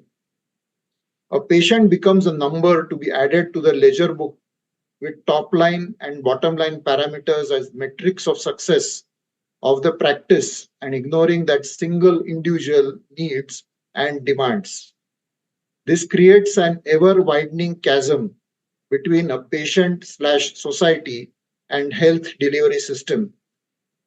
Another question that needs to be asked, is private practice the right model for Indian society, given the strain on finances and social aspects it has an impact on? There are no easy answers. On one hand, there is an ever-increasing sophistication with its added cost, intensifying of competition, lack of public or government infrastructure, fear of medico-legal threats, so on and so forth. And on the other, there is a widespread societal challenge like the financial burden, gross ignorance, and misinformation, to name a few. So the point is to try to keep basic values of dignified, decent, and disciplined profession front and center, and at the same time, not to run hell and high water for profits. This is a difficult tightrope walk we all need to imbibe and also pass on the reality to our budding colleagues. I myself admit to be guilty of crossing the fine line between profession and business. Hence, I don't have a moral authority to sermonize. But having realized this lacunae, I make a conscious effort to not err on the wrong side. Therefore, this is an attempt to sound an alarm from a fellow colleague to remain ever vigilant to the deep pitfalls of medical practice in today's era, in the context of maintaining a balance between serving a human in need versus exploiting someone's ignorance. In today's era of evidence based medicine, let trust be the strongest evidence of good practice. I once again congratulate Dr. Vardhman for arranging a webinar on such a vital topic. I hope that these points raised will make us all more professionally astute. Thank you for the opportunity to speak. Thank you, sir. So I think while we speak essentially about business, I think this is one aspect that also has to keep in mind. So thank you for sounding that alarm. And now again, we will go back to our discussion. So I think as we discussed in the beginning, the idea was to divide our panelists between the three groups. The solo trailblazers who have grown a lot. The second one is the ones who have chosen to be the partners, and the one who have gone for the acquisition model. So there are a few questions that I'm going to now direct towards the solo growth, let's say trailblazing leaders, and I think they will be answered in the sequence for all the questions from Dr. Saurabh, then Dr. Nitin, Dr. Shah, and then Dr. Anaga.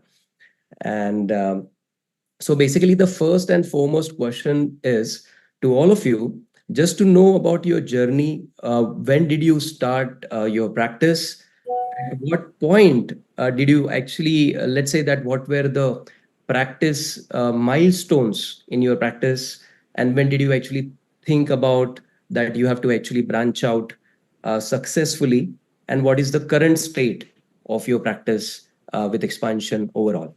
So that is just to give a bird eye view to all of our viewers. So I think we'll start with Dr. Saurabh. Yeah, hi Vardhman. Very interesting topic for the webinar today. And so speaking of myself, I joined my father in 2010. So I'm a second generation ophthalmologist. And when I finished my post graduation from and also senior residency from RPC, when I reached Sangli, Sangli is a tier 3 city where I've grown, where I went to school and other thing. But obviously, it was a very small city then. And when I joined, the initial thought was that no, I should, start practice somewhere which is a bigger city or town. So, but my father told me that you practice here for 2 years and then you decide. And then ultimately, I liked it. I thought that there is a lot of growth potential and I can do much better service, or I can in fact have much better volumes than if I practice in a bigger city. But that thought was in the mind that I should have a center in a bigger city where probably I can afford higher technologies which I may not be possibly acquiring in Sangli. So that's why in 2017 I started Kolhapur Center where I was visiting. And initial thought was that I will keep on visiting, so it becomes like my secondary center, and I will have my patient base over there. But after a couple of years, I realized that that is not how that center can grow. So each center can grow only if there is a good team there which is developed in absence of you yourself as a solo practitioner. Then only that center will grow. So after 2019-20, I decided that I'm just going to stop going there and let the team grow on their own, and that helped. And I really got very good team there. And after Kolhapur, I think after my brother joined, I thought that we can expand because we have now kind of a toolkit which Anaga madam was telling that we have certain successful models which are working. So I started developing some peripheral centers around Sangli, which helped us. And as it was mentioned that there will be always setbacks. So I even closed down 2 of my centers when I realized that they are either the position is wrong or we are not able to give good service at those centers. So we just stopped those centers. But that learning was useful. So I started growing further. And slowly we realized that we have a good team which can support the expansion. So why not, go ahead? So whenever any solo practitioner wants to expand, I think first thing one has to realize that they should have a very, very good team. And by team, we mean that they should have a common goal rather than personal agendas. So if you have that kind of team, it's very, very easy to expand. So that's my point of view. Yeah, perfect. Excellent. So I think we'll go to Dr. Nitin Deshpande. Yeah. Hello, everyone. I'm Dr. Nitin Deshpande. Just before Nitin, just I want to ask Saurabh, what is your opinion in the current era? Now, how the people should go? The Means new- solo, I think the question is that whether solo practitioners should continue to, practice in the same way. I think solo practice is going to stay there for at least couple of maybe decades or more than that, at least couple of generations, because India is a very vast country, and solo practitioners have most important thing is the patient-doctor relationship, which is the key factor still in most of the places. I think the only, the threat which I find is the cashless, which is breaking the patient-doctor relationship a lot. So if the solo practitioners can, have access to a good cashless backup system, I think there is no worry for any solo practitioner to work for next 30, 40 years. Yeah, thank you. Dr. Nitin. Nitin, please. So, good evening, everyone. So, I started my practice in 2006 after finishing post graduation and long-term glaucoma fellowship from Arvind. And I was very fortunate to study in Arvind. So, I was pretty confident when I came into the private practice in handling private cases. And I'm again like Saurabh. I'm a second generation ophthalmologist, where my father did a hard work and created a space for me to start my practice, and I had all the basic equipment required to start the practice. So I was very fortunate that way. And I'm also fortunate to have a company of my wife, Dr. Prajakta, who is also a very skilled surgeon. So both of us could really work hard and develop our practice over the years. It was not easy because there were a lot of senior practitioners around which were already very well settled. So creating your own niche always takes years and years of hard work. It's like making a mala of motis where you have to add each patient every day you work, and keep improving yourself. Like Dr. Anaga said, Kaizen, that you have to keep improving every day. But when you had a single practice, you really don't realize the importance of management. As you grow over the years, you realize that how management and human then managing people becomes more and more important as you grow. Because when we had single practice, we were not really bothered about doing accounts daily or checking conversions daily, or so I thought life was very peaceful when we had a single practice, and we were just so for first but then we took some good initiatives, like we added LASIK very early in practice, like 2007 or 8 we had a LASIK, which was one of the very few machines in Mumbai that time. So we took that risk, and we always took risk on having the best technology at any point. So that is how we have grown, and the trust of people have grown over our practice, that we offer the best possible technology. And then we added one more center in Thane, because Thane, being a very fast growing city, really expanded into new areas like Ghodbandar, where we added a larger center. So And what then were the timelines for those centers? Like when did you so start? first, I think first 4 to 5 years took us to really have build some basic volume and save some money to really have a second one. So again, buying a much larger space was a big risk at that point. Because so I bought one shop, second shop, and landed up buying 5 shops and a 10,000 square feet space ultimately. So it was all it was all risk, but it was a lot of fun. And I think I have really enjoyed what I've done over the years. Doing new surgeries, adding new technologies, adding new centers have been real fun. So for me, I really enjoy what I do. I really enjoy doing centers, and I was again joined by a lot of good consultants. The strategy is always to hire better people, better than you, really works in real life. So having better people than you in your practice really helps. So then your centers become independent, and they become self-reliant. So we then now currently we are operating 6 centers. Three have been added in last 2 years. So it is like a ice ball effect, where you become little more experienced. You know that you can handle things better now. So then you expand faster. So first few years is a base building, and then you can add floors very quickly after that. And just to end, just leave everyone with a thought that Mark Zuckerberg was offered $1 billion for a Facebook in 2006, and now he's worth $1.3 trillion. So that is one thing. Secondly, Indian population is 1.4 billion, and we are very limited few ophthalmologists. Then ophthalmic industry is going to grow from 50 to 80 billion by 2030. So a lot of headroom for a lot of sharks around. Now it's your individual take whether you want to just chill out or become a shark or whatever you want to do. But there is no need to get scared, because there is always a 7-star hotel, 5-star hotel, 3-star hotel, and which are all full. So there is space for everyone. And so that's it. So I mean, I feel there is space for everyone to grow, and it's amazing. We are in an amazing field of ophthalmology, and there is no need to get scared for solo practitioners. Excellent. So, what is your opinion for a very successful practitioner, whether he is a solo or mostly you are solo practitioner? So, I want to ask you, what is the virtues you need? What are the things needed for a successful practice if you are going solo? I believe that human capacity is unlimited. Being doctors, you have slogged for years and years, and I think we all have definitely a higher than average IQ to reach here, become a super specialist, and practice ophthalmology. So many other traits can be learned. I feel that if we don't know management, that doesn't mean we can't learn management. We can learn it better than those who are preaching us management today.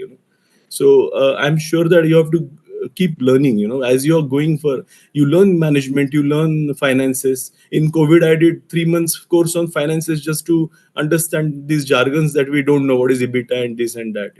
So there are a lot of online courses, like you can do inventory management, you can do marketing, you can do digital marketing. So I mean, you have to keep evolving and keep getting better at what you do. That is the most important thing, I feel. Absolutely. Thank you, Nitin. I think one of the most important things which solo practitioners should learn is to try to get feedback from all your patients, and particularly negative feedbacks, because most of the solo practitioners are in the that what do you call air that they are doing best for their patients and all their patients are very happy. If patients are not happy, that is patient's mistake. I think that is something every solo practitioner must learn. Take feedback and act on them. I think that's Good absolutely right. I think Dr. Natarajan sir wanted to probably say something. Yes. I just wanted to say both Anaga and Saumil spoke wonderful. And Saumil knows I don't know any mathematics and I don't know finance. And I actually don't know management, but I did it. I don't know how I did it, but I think whatever comes to that's it's not the lesson. But I think question is you have intuition. Dr. Badrinath said Mumbai is full of whales and sharks. How will you survive? You're a small fish. I remember seeing a cartoon movie, small fish going into the whale and coming out. So I said, I'll do that. Same thing when I joined Bombay Hospital. When I left Bombay Hospital, the chairman called me and said, you are finished now. You're leaving Bombay Hospital. What you will get? Nothing. So anyway, I told him, I'm in the 14th floor. If you think I'm jumping from there, God will keep a net and I'll walk out. So I remember discussing with Saumil. We were talking about Saumil and me merging. I don't know whether Saumil remembers. But you'll become old. What will you do? I didn't have an answer. I said, I don't think I'll become old. But anyhow, I think he put a beautiful slide of 60 to 70. That's what it fits me. So I think as Saurav said and Nitin said, finally, in my vision mission, I created it along with my staff long time back, the power of one, where the 100% patient satisfaction, zero error. And that's what Saurav was mentioning about individual. So many patients, I know, in spite of, I think I do the great surgery and everything, they will say you're the worst surgeon in the sense or behavior, because sometimes you get angry or tell. But I apologize to the patient because I tell them my idea was to impress you, but if you're hurt, I apologize. And I don't have any ego because finally patient is submitting to yourself for surgery. And many times I fight and then they become my well-wishers. So I think the lesson is you should enjoy what you're doing. I loved slides. That's why I took photos and sent to Anaga itself. And a beautiful presentation. You should see your mobile, Anaga. You're not seen.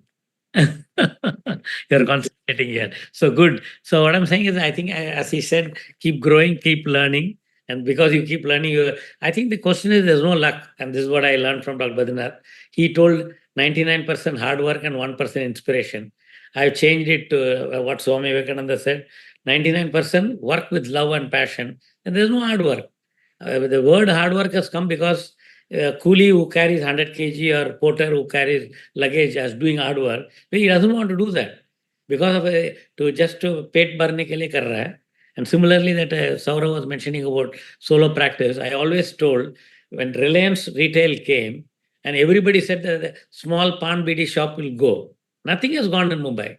And in Mumbai, even now that people are carrying vegetable in the head and coming, or in that for small cycle wala, and also in a society like me, they have their own vegetable shop. Still, my cook goes outside and buys and come. So I think, as Saurav said, I don't think 10 years, 20 years, the solo practice will continue. But till 21, I was a solo practitioner. And I think so many people have come, including Saumil, and gone. But I bless everybody. And I don't have any secrets. I'm open. And I think I allow everybody to grow.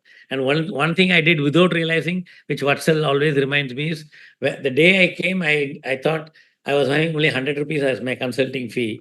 But my taxi fare from Dadar to Bombay Hospital up and down was 100 rupees.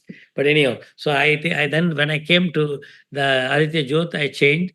Suddenly now, about 3-4 years back, I changed my consulting fee. I'm the highest in India, maybe in one of the few in the world. And I charge the patient who can pay. And I always tell my old patients who comes after 35 years also or 40 years, I tell them, if you want to see me, you don't have to pay a consulting fee. You can have coffee with me, I will serve you. I said, you come see my associate now, Uday is there. When Saumal was there, he will agree. I always took opinion from him because I don't want to say I'm the best. And I always tell he's half my age, and now Uday is maybe really half my age. Uday takes and I take their opinion. I think we should enjoy practice, and all the practice, it's like corporates are there, then big corporates are there. Because a few days back, L&T chairman came. He told me his turnover is 5 lakh crore.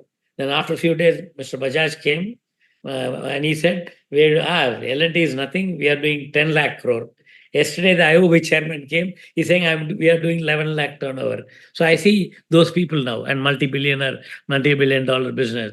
And I think Dr. Nitin Deshpande mentioned about so many billion and million. I think finally we are only 30,000 ophthalmologists in India, and everybody has 2 eyes. And we have, I think all of us will have enough practice, maybe even 100 years, because eyes are going to be there. People are aging, and people longevity will increase. I think from 79, it may go to 89. And people with 100 plus. Today, we operated a 99-year-old man, and I didn't realize I have done pneumoretinopexy in 95. He told me I came all the way from Boston to Bombay because he wanted surgery by me. And people are great. India is great. And I think the patients don't forget you. And I remember somebody told me, doctor, you are practicing, but one day some fellow who comes to you daily and maybe he goes abroad for 10 years and comes back. If you're no more, he will say next doctor. But no, I think it's not like that. India is great. Every day patients remember. And I think in 40 years, I don't know how many thousand patients I've operated, may have 65,000 patients. But I think many patients remember me, and I'm glad. And even if they fail, they keep coming. So that shows if you are good, if you're honest. I think there are big bats. I have patients, some patients who really curse me. There are a few, but I think I like. That's why I like that slide. You are not a pizza. Very beautiful slide, because I learned this lesson as a general secretary in Madras Medical College. You cannot satisfy every student, a teacher, and I was in soup between the chief minister at that time, MGR, and opposition Karunanidhi, because we couldn't Sir, satisfy. one question only, whether you were enjoying solo practice or now you are enjoying? No, I enjoyed solo practice because it was full of a lot of brick brats. And I had that in 90, and my period was really golden because nobody was doing retina. And then second, Dr. Ursekar and Jahangir were the 2 seniors. They blessed me. And then second, I think that was challenging because nobody was doing advanced vitreoretinal surgery. When I came, I did lensectomy, vitrectomy, buccal or oil, which nobody was doing in Maharashtra or whole India. Even Dr. Nakwal sir was not doing. They will say nothing can be done. And I did all that with my anesthetist at that time, one Mrs. Usha Sawant. Doctor, are you not mad? You're operating all these PL patients and they are getting 0.5 meter and 1 meter. Your name will be spoiled. I said, who will do that surgery? I will do it. Because nobody will touch them. If I can't do it, it will go to Dr. Badrinath. He will send it back to me. Nati will do it. And it happened. So I think I enjoyed working in Bombay Hospital. Before that, charity hospital is Shankar Netralaya, then later Hinduja, and then on my own. Only thing is, I followed my heart, not the brain. Thank you, sir. Thank you. I Thank you think so much. always inspiring to listen to you. Absolutely. So I think we'll go to now Dr. Shah about his journey. So when did you start your practice? When was the first time you started your lateral center? And what is the status of the practice right now? So I'll talk about my failures more than my success. Then Because we want to 100 know. Yeah, we want to 100. know both. Yeah. So because as Anaga madam said that 100 failures leads to the success. So first I will like to thank to Vardhman, you, Atul sir, Santosh sir, Aditya and Purval sir. Now the first mistake which I did, I started in 2001. I started without any research practice in Kalyan because somebody told me that here is a charity hospital where you can get 15,000-20,000 rupees, and that's why I started there. And my uncle was staying next to that, so I started there. But that should not be the way you should start it. You should always start with two subspecialty together. Means one of your friend and you, both of you should have one different specialty, especially pediatry, glaucoma, or retina. Second mistake I did was 2005. I started 2007. We started LASIK center way before we had the very good retina setup. So first you should have the retina setup, glaucoma setup, the subspecialty setup, and then you should have this LASIK center. LASIK is the last. You should not enter into that because it's like a white elephant. I won't agree with that. Second thing, if you are a very good surgeon, then you should start in the population of 6 to 10 lakh minimum. You can't start in the small town like Kalyan. That one thing, one more mistake which we had done, we realized that, but yes, we started there. We had to face a lot of patients from the charity because there was one doctor who used to come in the charity and people used to stand in the queue from 5 o'clock in the morning to get his paper. And that's what we realized that we should have the charity section also for the charity patients. But you should not combine both the section, private section and the charity section. That you have to see to it. Then I started doing NABH in 2000, way earlier than the others. When the first hospital in Kochi was and I undergone the NABH training.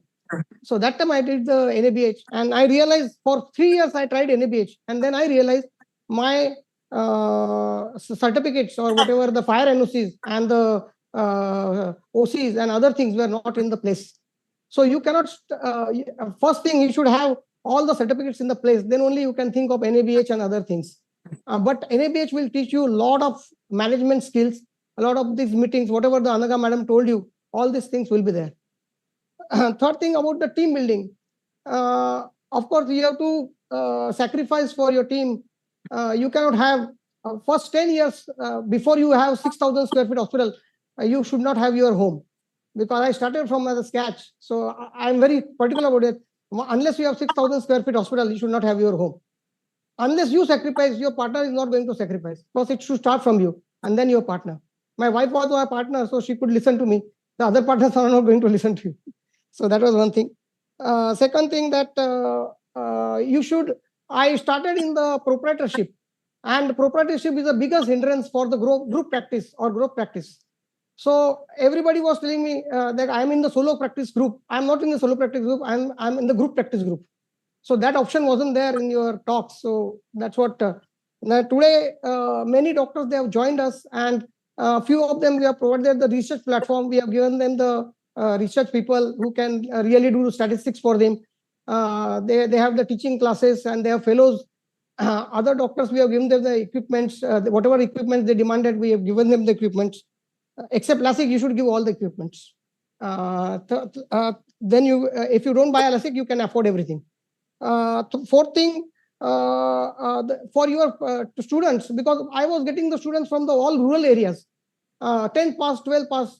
So I went to 12th pass science students, and I told them that I'll sponsor your fees for the diploma in optometry or DOT. And we are also that time got a registration for BSc.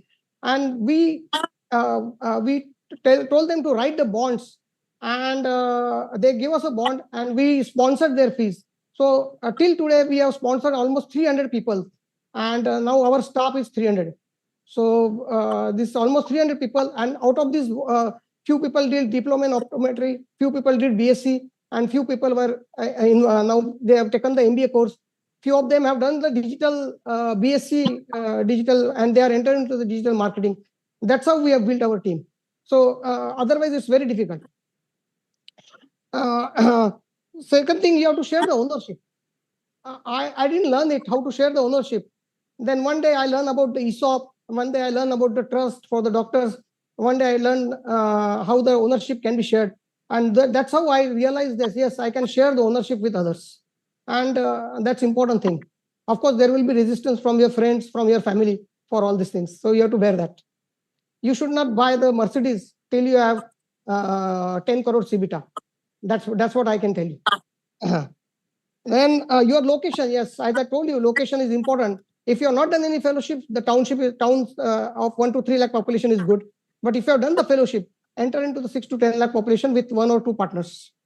You should have the hub and spoke like kind of things. When you are sitting there, your partner will be outside. When your partner is sitting in the clinic, you are going into the outside areas or in the towns and collect the patients over there. Of course, NAVH taught us a lot of quality systems, a lot of meetings. Like we are conducting almost a monthly meeting, which runs into the 50 slides, and starting from the front desk to your feedback system and everything. We have slides for every department, and we monitor our progress.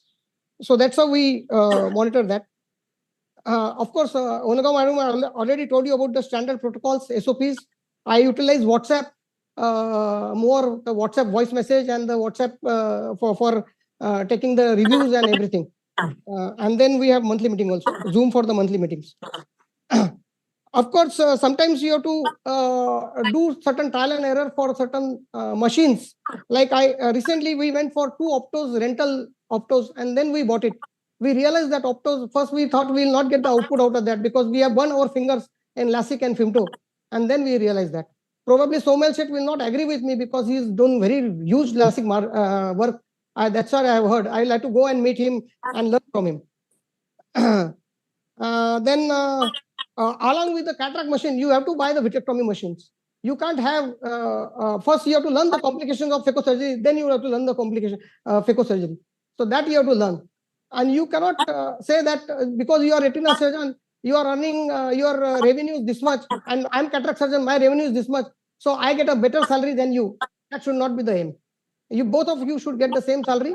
And the person who refers more patients to the operation theater gets the more incentives. So you will realize that retina, glaucoma, and pediatric will refer more patients to the cataract surgery than the cataract surgeon. So their incentives will be more than you. Of course, efficient operation systems and all these things. Scalability is also one important aspect. I can't talk about all those things over here. Then about the marketing, yes, digital marketing plays a lot of role. I've seen a lot of videos of Anaga madam and the Sahil and Rahil Chaudhary. So I have to learn from them. This is what, and today we have 7 centers in 5 cities, and 5 of them are tertiary eye care centers. 2 of them are the satellite centers, around 250 to 300 staff, and 28 doctors. This is what is the.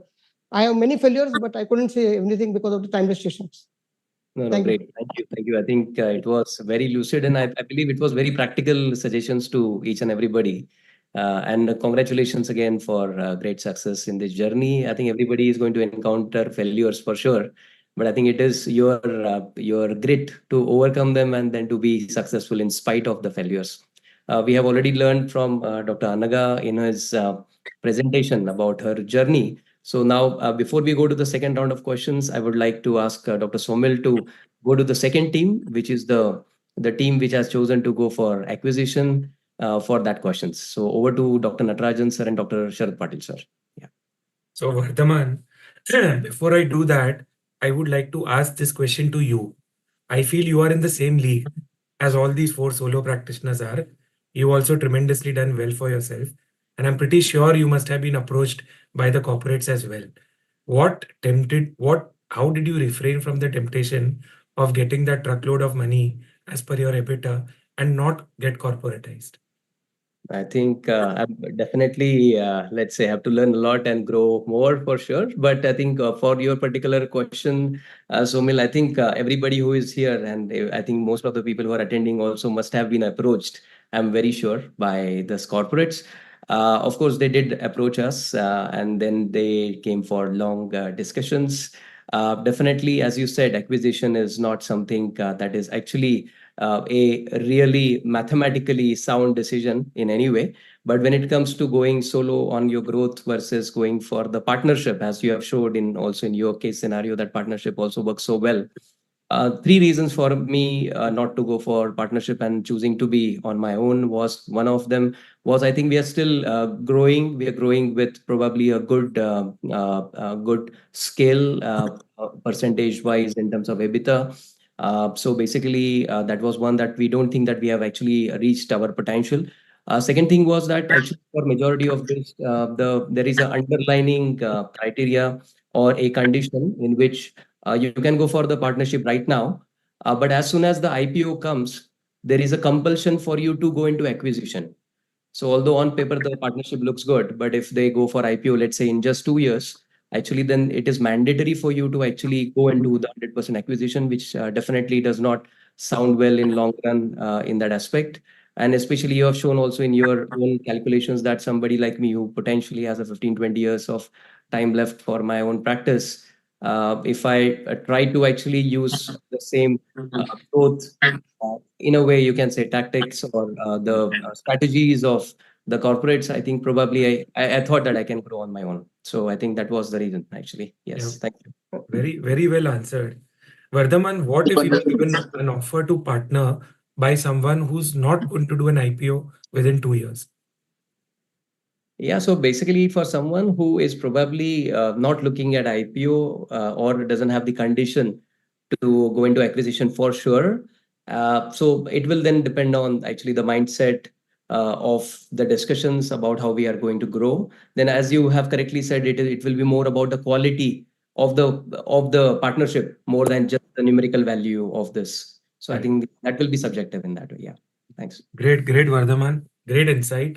So this is like an insight coming from a guy who is open to the idea of probably getting acquired or partnered in preference, because you don't want to short sell yourself. But yes, the criteria should not be there that you have to short sell in about 2 years or so, and then you become like an acquisition model. So yes, if there is a scope that you can be a partner holding your end of the stake for quite some time, then it should be a good idea, because then you have an expert team who's usually headed by an ophthalmologist, and they have a set system in place, and that will help you to grow your EBITDA. It's like what I call as hand holding. So he's actually holding your hand and making you grow much more than what you're already growing. But I also like Dr. Smithesh's idea. If you can get someone very similar to you, having a mindset, it's like a marriage of convenience as a partner. It need not be a corporate entity. The two of you all can double up as a corporate itself, but you will have to, yes, involve him in the equity. And I feel that is another model that is very good to go. The problem comes of valuation. When two equal souls are going to get together, each is going to rate himself higher than the other. So unless there is someone to tell you that this is your valuation amount, the two will never reach probably a decision as to where things are. True. So the next. No, I think what Vardhaman answered, maybe I was there like that 30 years back. So many people approached. So I think the fourth point, which he probably didn't mention, is to be individual. In the sense, Vardhaman can do what he wants. If you have a partner, you have to listen to the partner. So is that true? This is a question that I actually wanted to direct to the people who have been acquired. That is to Sharad Patil sir and to Natarajan sir. Yeah. Are you not able to do whatever you want to do? Because I still see your videos on Facebook. You're traveling everywhere. And I don't think you have been restricted in any way. No, Is it true that you have to actually listen to someone who had acquired a majority stake? I agree, not majority. I have given full, and then it will go. I have only 25% now. In the next 2 years, that also will go. No. For me, the unique agreement, which I don't know, Agrawals do with everybody different. But what I wanted, they gave. That's why I did it. So there's no restriction. They want revenue, and it's happening. Earlier, I was the only one answerable to myself or the bank, or whatever I did as a 100% shareholder. But now they have their everything, as you said, all the things put in. But what I want to answer on behalf of Vardhman is, I was like that 30 years, 35 years back. So when I wanted to use, that's what I couldn't survive in Bombay Hospital or Hinduja, because I wanted what I want. Like I wanted a wide angle, which they didn't understand what it is. Even nobody understood. So that way, I think solo. And second is, when you're acquiring, I think Sharad also is enjoying his. See, me, I think I'm the oldest, or not, maybe one of the oldest to get elder to Amara also. And that's why the CEO, everybody consider me like my dad or uncle, they call me. So I think that's a different equation I have, where I know the family for 60 years. But what I'm saying is, still, I know, at least in Agrawal, every agreement, when so many people call me, I tell them, you should be happy with what you are signing. And either you take help of CA, or you should be like Saumal, who can calculate all the money or what you want. So I also took help. I think our lawyer teams were the same. No, I know that. I know.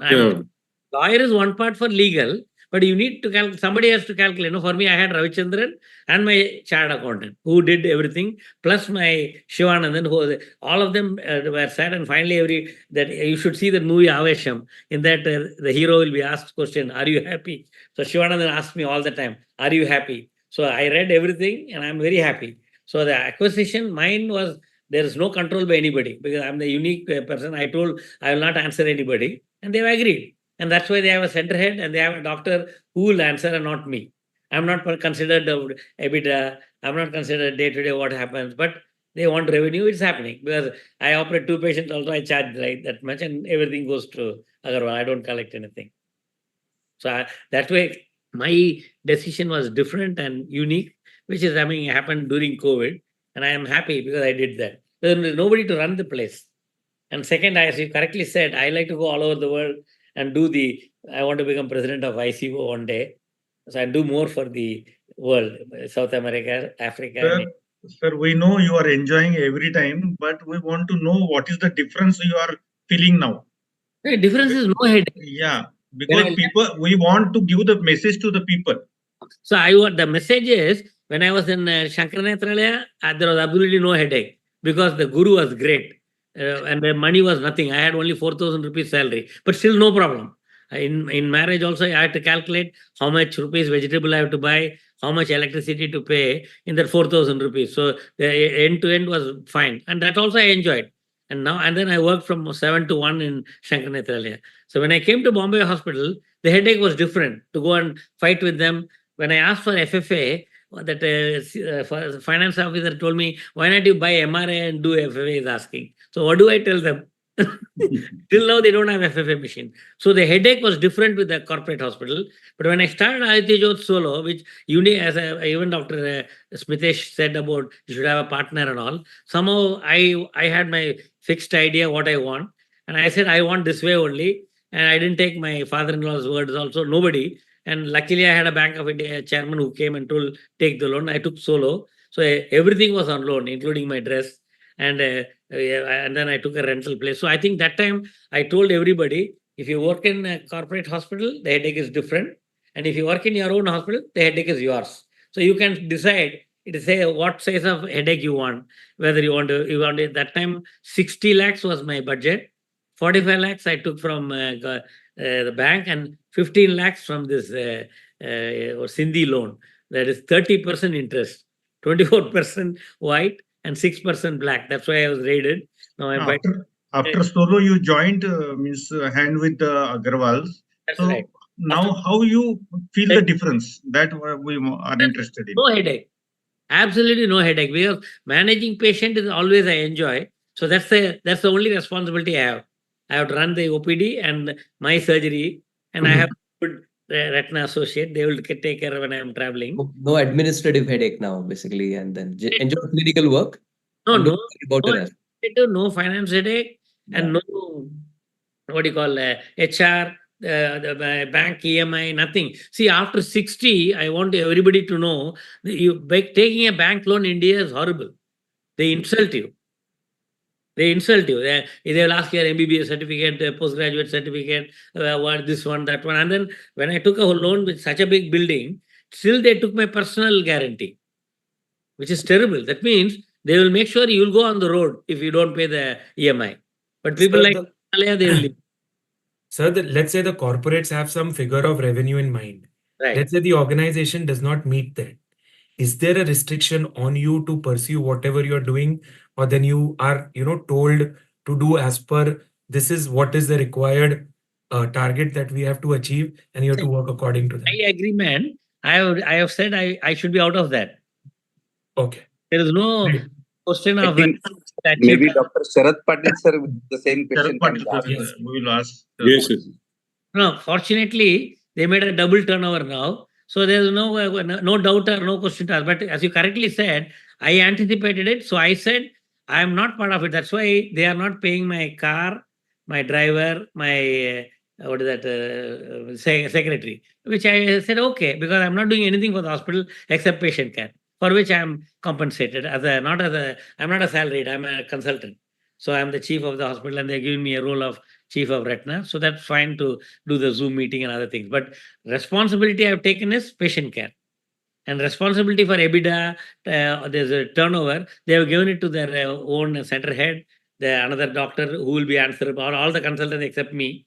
They are answerable directly, even though I'm part of the group for everything. And I don't understand. You know it very well. Now we are interested to know from the Dr. Sharat Patil also. Is it the same Yes, experience yes. with you as well?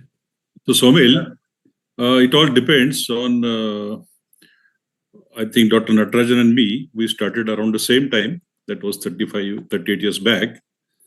That time scenario was different. There were no money in ophthalmology. It was just a simple cataract implant had just come. We started our practice in a small way. For me, it was from rural background to Nasik, which was a big city for me. So once I reached to Nasik, I had to start from scratch, right from renting a place to stay, transport, everything I had to arrange of my own. And I had a lot of time, and needs of the people around me was Nasik being a sort of a semi-urban, rural background, tribal areas. So I started my practice. On weekends, I used to do a lot of charity work. I used to almost go to 5-6 different organizations for camps, for free checkups and all this thing. But that helped me to get recognized in the entire district and surrounding areas, that I have moved to many small places, NGOs, some organizations for whom I worked on camp to camp basis. I used to go to India Security Press, I used to go to Thermal Power Station, I used to go to Sugar Factory, I used to go to Santa Krupa Polyclinic, that was run by some NGO. So many places I visited, got established. And in the process, I came to know that there is a need of people that they need affordable services. So I started my own NGO once workload gone up. So along with my practice, which I enjoyed a lot, I started a small NGO through which I did my community work. Real money started coming when FECO came to the practice and lasers came, referred to lasers came. So FECOs I bought somewhere around 96, 97. And in 2002, I bought laser, referred to laser, excimer laser. So then money started coming to the practice from a small place of like Nasik Road where I started. I shifted to Nasik. Then I shifted to a bigger place, which is almost 30,000 square feet areas. And now I am 67. Almost all the needs or all the desires which I had, clinical work, community work. I am into many hobbies also, marathons, trekking, cycling, and everything, which I used to do mostly on weekends. And when I was in solo practice, I was not so serious like Anaga or other people, Smitesh and all this thing, who are fully concentrating on their practice. I enjoyed a lot. Every year I go to Himalayan trek, I go to marathons, I go for cycling treks, and local, there are so many activities to do. So I enjoyed social life, my hobbies a lot. I earned a lot of money. And at this age, what I came to know that I am achieving a sort of plateau. Since last 8-10 years, practice was not growing.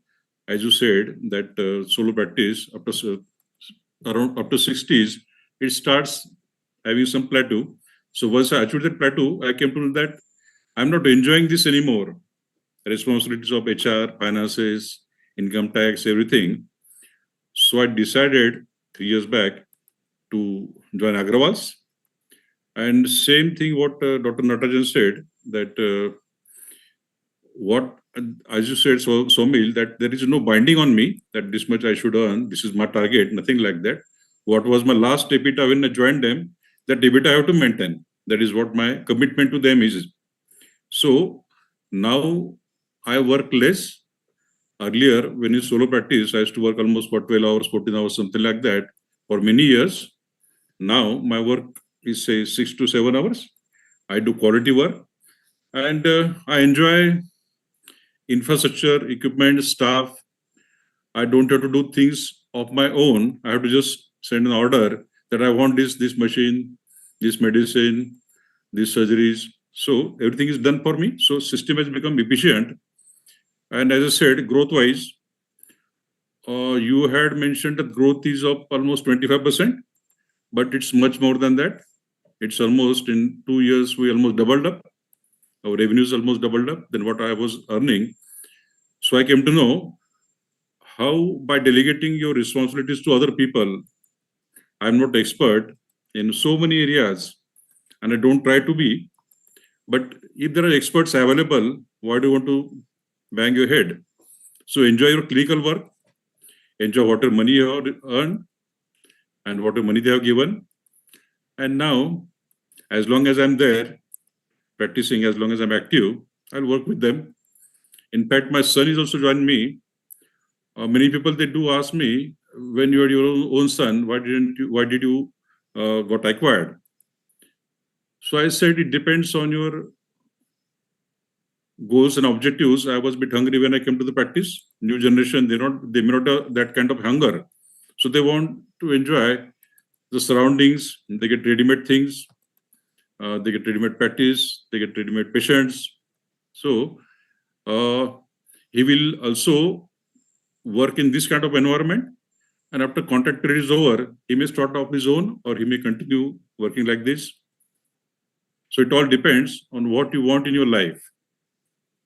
If you enjoy clinical work, if you enjoy hobbies, if you earn a decent amount of money. So that's what my outlook was. Well said, actually, Dr. Sharad Patil. So I'd like to ask you the same thing. See, I agree it's a consensus common to everyone, even in my case, and I think across everyone, whether they are acquired or they have merged. There is no pressure usually put on a surgeon to be able to take decisions as per how the corporate wants it. You have that much of a free hand because they have to make sure that you are comfortable, because you are the central entity of the organization. If you are not happy, you're not going to be able to deliver the goods. So that I agree. But Dr. Sharad Patil, sir, I'm going to ask you the same question again. You have doubled your revenue in 1 year. What, instead of getting acquired, you would have partnered? You would have got that double effect and you would have maintained the same lifestyle, the same quality of work that you're doing without any admin headaches or finance headaches and so on. So that was possible, but in fact, it didn't occur to me because I'm not a accounts or financial wizard, or I couldn't analyze the kind of figures what you showed. I felt that whatever they're offering me, it's good enough, isn't it? I had modest expectations, and what I wanted, I got it from them, isn't it? So my contract period was for a certain period only. It was not unlimited. It was for, say, 9 years. So I think it's good enough. No, Saumil. So one question. So Sorry. yeah, yes, Sir, sir. I know. I think for a young person, Saumil is right. But I think when you crossed whatever 60 plus, and the second is, I think what he says 50%, I don't know the legal implication between the difference between me and Sharad, and now what 49, 50% you have. But there is no headache on us. For example, whatever happens in the hospital, anything related, everything is taken care by the corporate office and not us. And the second is, how much more is you want as an individual? Is I think going to be individual variation. Somebody will, for the same thing, I know that brand value, which is nothing connected with the EBITDA, whatever you talked is all financial, and the brand value is so vague. I mean, I quoted, I remember somebody told me only my name brand value is 15 crores. The other fellow comes and says, you're not worth 1 crore also. I mean, either way they can prove. So that way, in between I got, so what I'm saying, how much is, what do your calculation is excellent, because fortunately my investment, I got a nice guy. So I know what to do now. Now, actually I've set right the money for my next 33 years if I live for 100. That's all I've done. After that, whatever I know what I have to do. So my idea was to only do ophthalmology another 33 years. Today, as I said, we operate a 19-year-old man. He said 95. That means almost 30 years back, he came and got pneumorectomy done, and he blessed me. So what I'm saying, if you live 100, I want to stand erect like this, like my grandmother, and keep working and serving. So that I have. So I'm happy with that. So if you don't... Yeah. So Sir, Mila- quick question. Once again, Dr. Anaga, just I will come to your point Yeah. because it's related to the EBITDA growth, unless you are speaking about the same thing. Yeah. Basically, now we have seen that if the practice has doubled in 2 years, so we are looking at EBITDA growth, which is actually very high. Like how much percentage will that be, Somil? I mean, you That'll know be the 100%. 100%. Double, right? So Double, it's right? 100% growth in EBITDA. No, but that will be in 1 year. If we say that it is doubled in 1 year, maybe it is then 50-60% if it is in 2 years. Yes. For you, you have been associated with the group for how many years now? 1 year. 1 year. And what has been your growth for EBITDA? It has been very significant. By myself, I was doing around 30-35% easily, but it's much more than that with the group. You were already growing at 30-35% on your own. Yes, So- which is why acquisition was really, really difficult to justify. So quickly going to our entrepreneurs, I would like to actually know, at least for their primary center, which is their main center, what is your generic EBITDA growth right now? Like Dr. Anaga, like what is your current EBITDA growth? It's around 50 to 55%. Oh, it is huge, 50-55%. But I have one comment to make Sure. on the calculations that you showed, Dr. Somil. See, we have a lot of assumptions in the Excel sheet, right? Yes. First assumption was, you said that you took an assumption that the solo practice will grow at 15%, whereas with a merger or an acquisition, it will grow at 25% year on year. Correct. Okay, which may or may not be the case.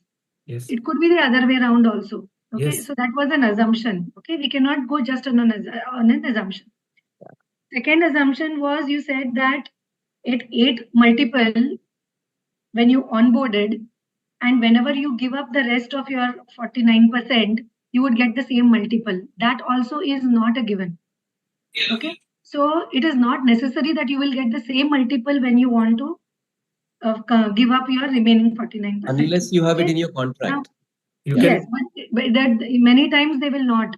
No. Okay, So because it's at that always. point of time, and the third assumption was, you said that you would completely give it off at 5 years, which again is an assumption. Okay, suppose you give it off at 8 years or 10 years, and for somebody who is say at 60 now or whatever, 50 now, and then at 60, the multiple would be different according to your own, those 3 stages that you said.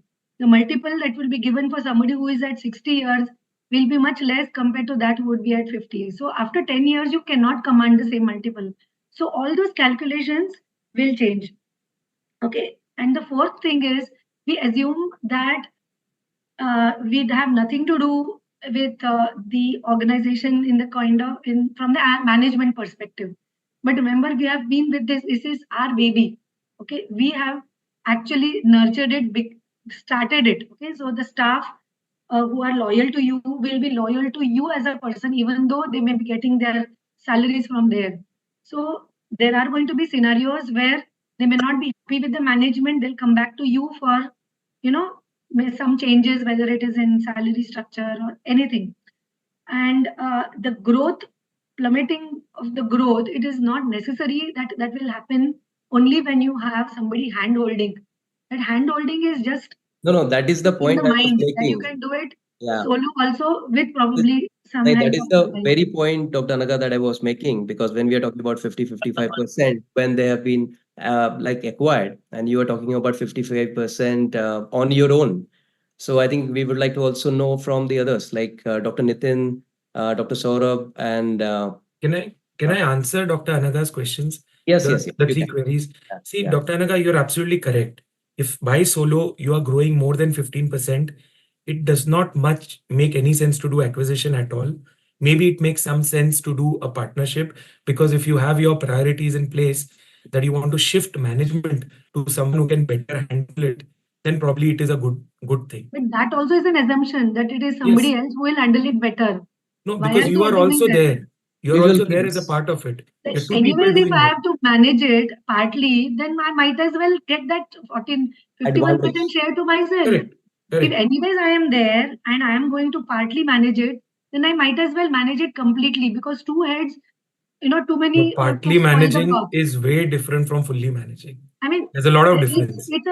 it's how So, each so, one. so we'll take the Yeah. forward The because we are second running part is out of the time. exit multiple. Vardhman, No, You yeah, have to we are running decide. out of time, so Yes, you yes. just get it fast. Yes, Please. yes. So again, going to both Dr. Nitin and Dr. Saurabh and Dr. Shah, about your primary centers EBITDA. I'm not talking about the lateral right now.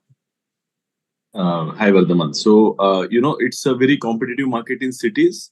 So, around 25% is a very good EBITDA that one can achieve year on year. And especially when you're 6 center old, it is not an easy thing to grow because your new centers are bleeding you, because it takes 1.5 years easily to break even a new center. So, when you're growing fast, your EBITDA is likely to come down rather than just having a single practice, a new practice, which will grow much faster. So again, we are all at different stages of expansion and different stages of EBITDA. So it's very much individual and Correct. so yeah. I agree. Saurabh? Yeah, I think the same thing. Like 50-55% EBITDA is achievable only if you are not expanding. So if you are expanding at very rapid, way, your EBITDA is likely to be like 25-30%. That is also if you are expanding very safely without taking too much risks. So if you are taking a lot of risks, then it might be just 5 or 10%, or it might be even negative.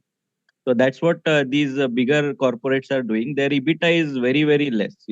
If you consider the whole, chain, it may not be even positive in some sense. They try to keep it positive, but I think it might be even negative if you see actual, the sheets. So we have overall group EBITDA is 25-30%. The major center, of course, we have very high EBITDA because that's something which is highly established now. Right. So what we are trying to achieve is around 15-20% EBITDA for our, as a safety point. So we don't want to drop it below that for the group. But we have to keep growing. 20-25% growth in EBITDA, CAGR Not over the 3 growth in years. EBITDA. It's not the growth in EBITDA. I think even Dr. Anaga madam is not talking No, about you're growth talking in about EBITDA. percentage of revenue. Yeah. No, She is, I think, talking only of I'm talking about growth. I'm talking about growth in EBITDA. So growth percentage we are talking. No. So I'm talking about the growth in EBITDA. when we when spoke you are about. growing, when you are growing, there will be no growth in EBITDA. There will be, in fact, negative EBITDA in the terms of growth. So, Dr. Anaga, we were also asking you growth in EBITDA. Growth in EBITDA. Not EBITDA as a percentage of revenue. Right. No, because when we spoke to Dr. Natarajan sir and Dr. Patil sir, when they speak about this thing, of course, it is in that model, they have shown the growth of EBITDA of 50-55%. But as you're saying, when you're growing, of course, and when you're expanding on your own, of course, that is going to take some hit because of the initial expenses till the time it gets established. Dr. Shah? One of the things is like, if you see the growth in EBITDA in solo practices or, acquired practices, there is a sudden jump. That is because they are not utilizing all the resources to begin with. If some corporate wants to acquire our chain of hospitals, we are already utilizing all the resources. So even if they acquire us, I don't think the growth will be that much, because already we are growing so fast on our own that growth we are not going to expect when we get acquired or we merge. Vardhman, what I think, only EBITDA should not be the factor, because along with that you have to grow, means your practice also, means your instrumentation and something you have to add.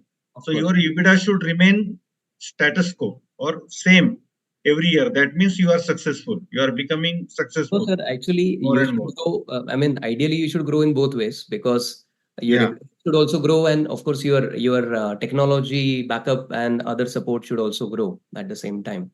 So absolutely, I think partly I agree.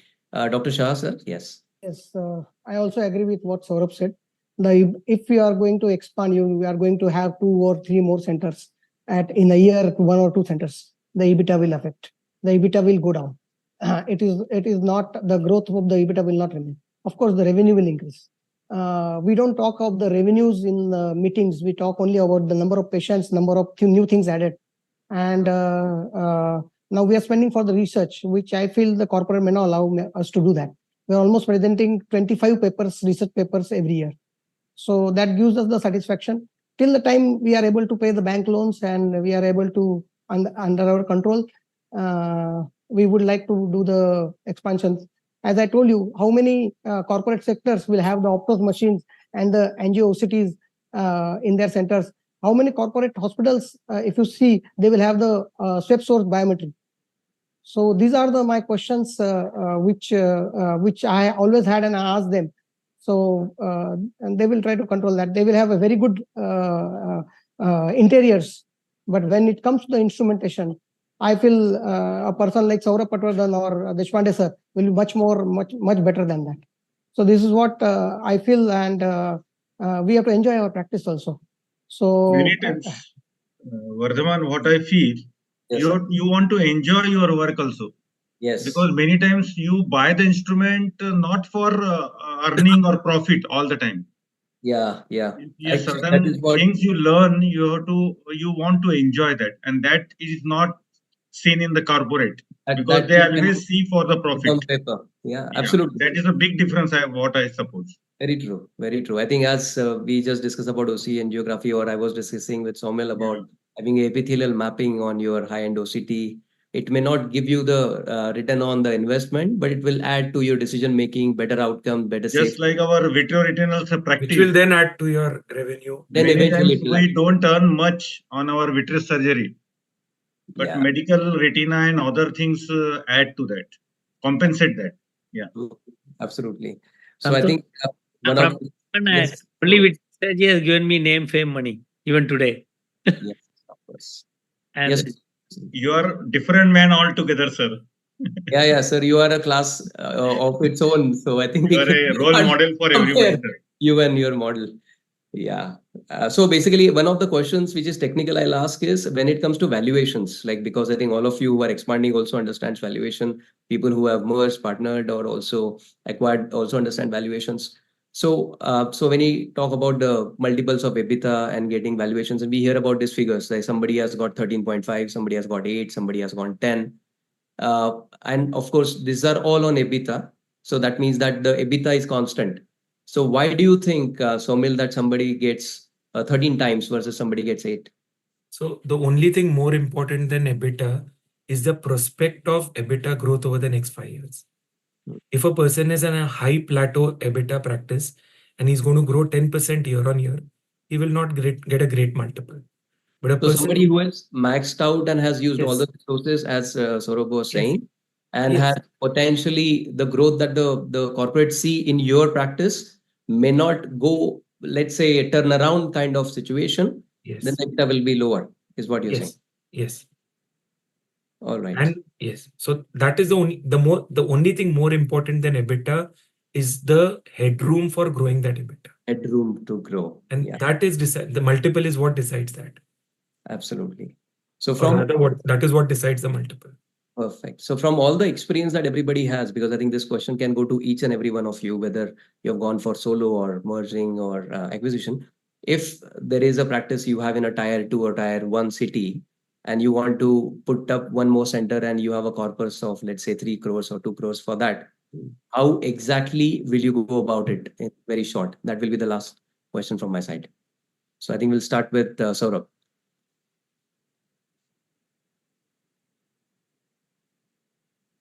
If you are in a tier 1 city, I would say that try to expand the first center itself to the maximum level because Vertical growth is tier more 1, yeah, the tier 1 city, the advantage is that the density of population is very high.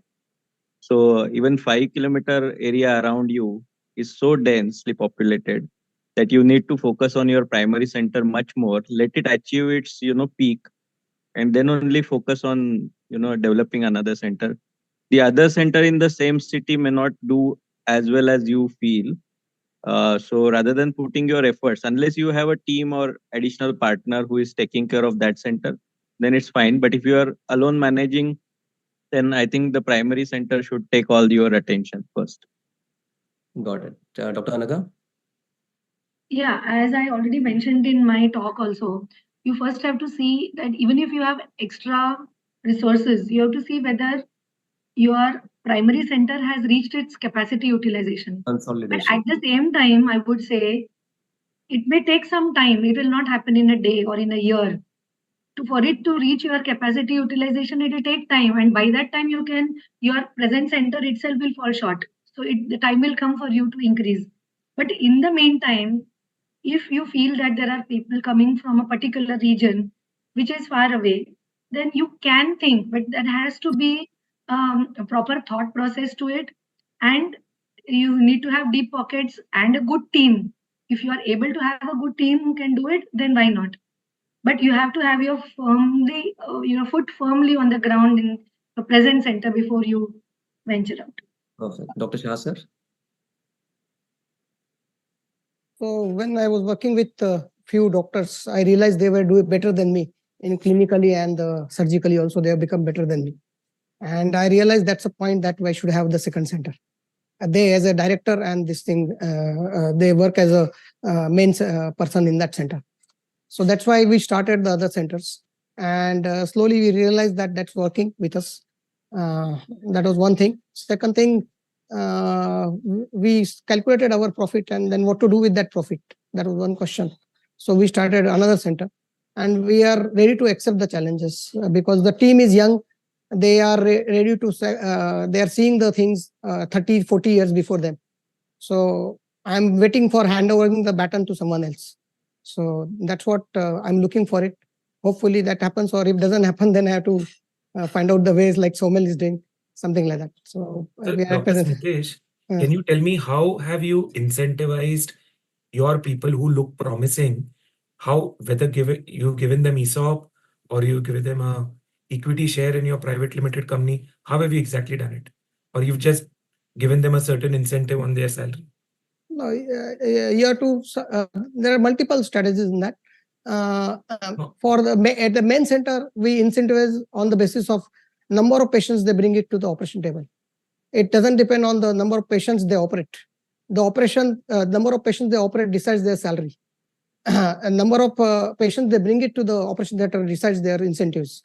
And plus, if I'm starting a new center, then it might be a subsidy of Isha Netralaya, some other subsidy, and they become the director over there, those doctors. And they are offered either the ESOPs, or if they want to buy certain shares, they can buy it out.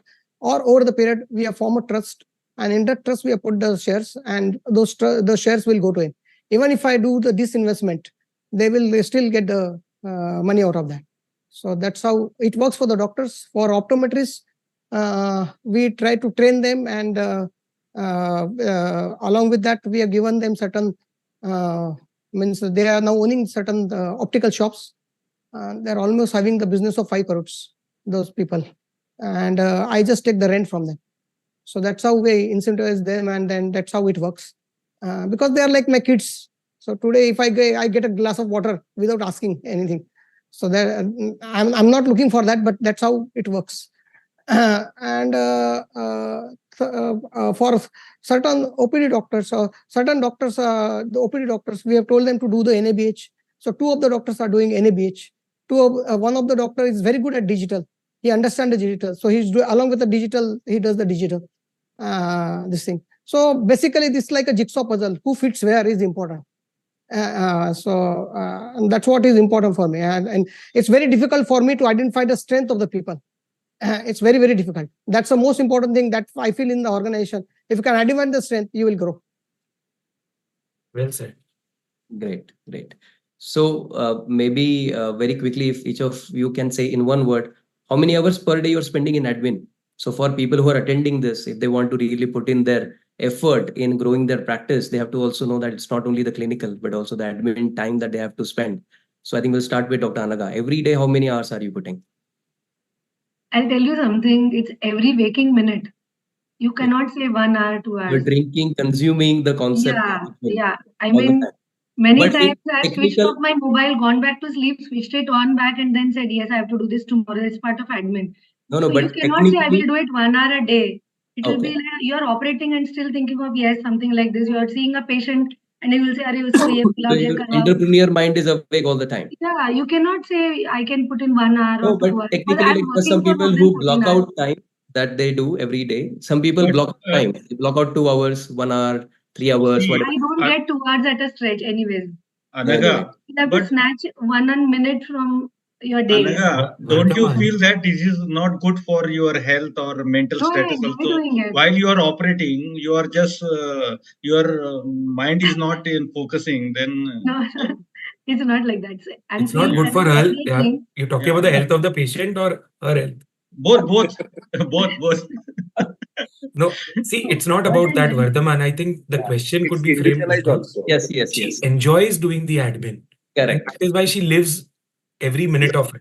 You're right. So yes, she's consuming the entrepreneur So, mindset. in fact, if she does a merger with someone, she will be taken away of the biggest passion that she has. Perfect. Yes, In my yes. case, it's the reverse. That's why your case is the reverse. That's why it is such an individualistic decision, as we are discussing. Correct. That's the reason we have three That's different teams here and all passionately speaking about their own decisions, as you have said correctly. So, absolutely true. What about Saurabh? Are you spending any block time every day or not really? So I am not a person who micromanages things. So I am very good at delegating things.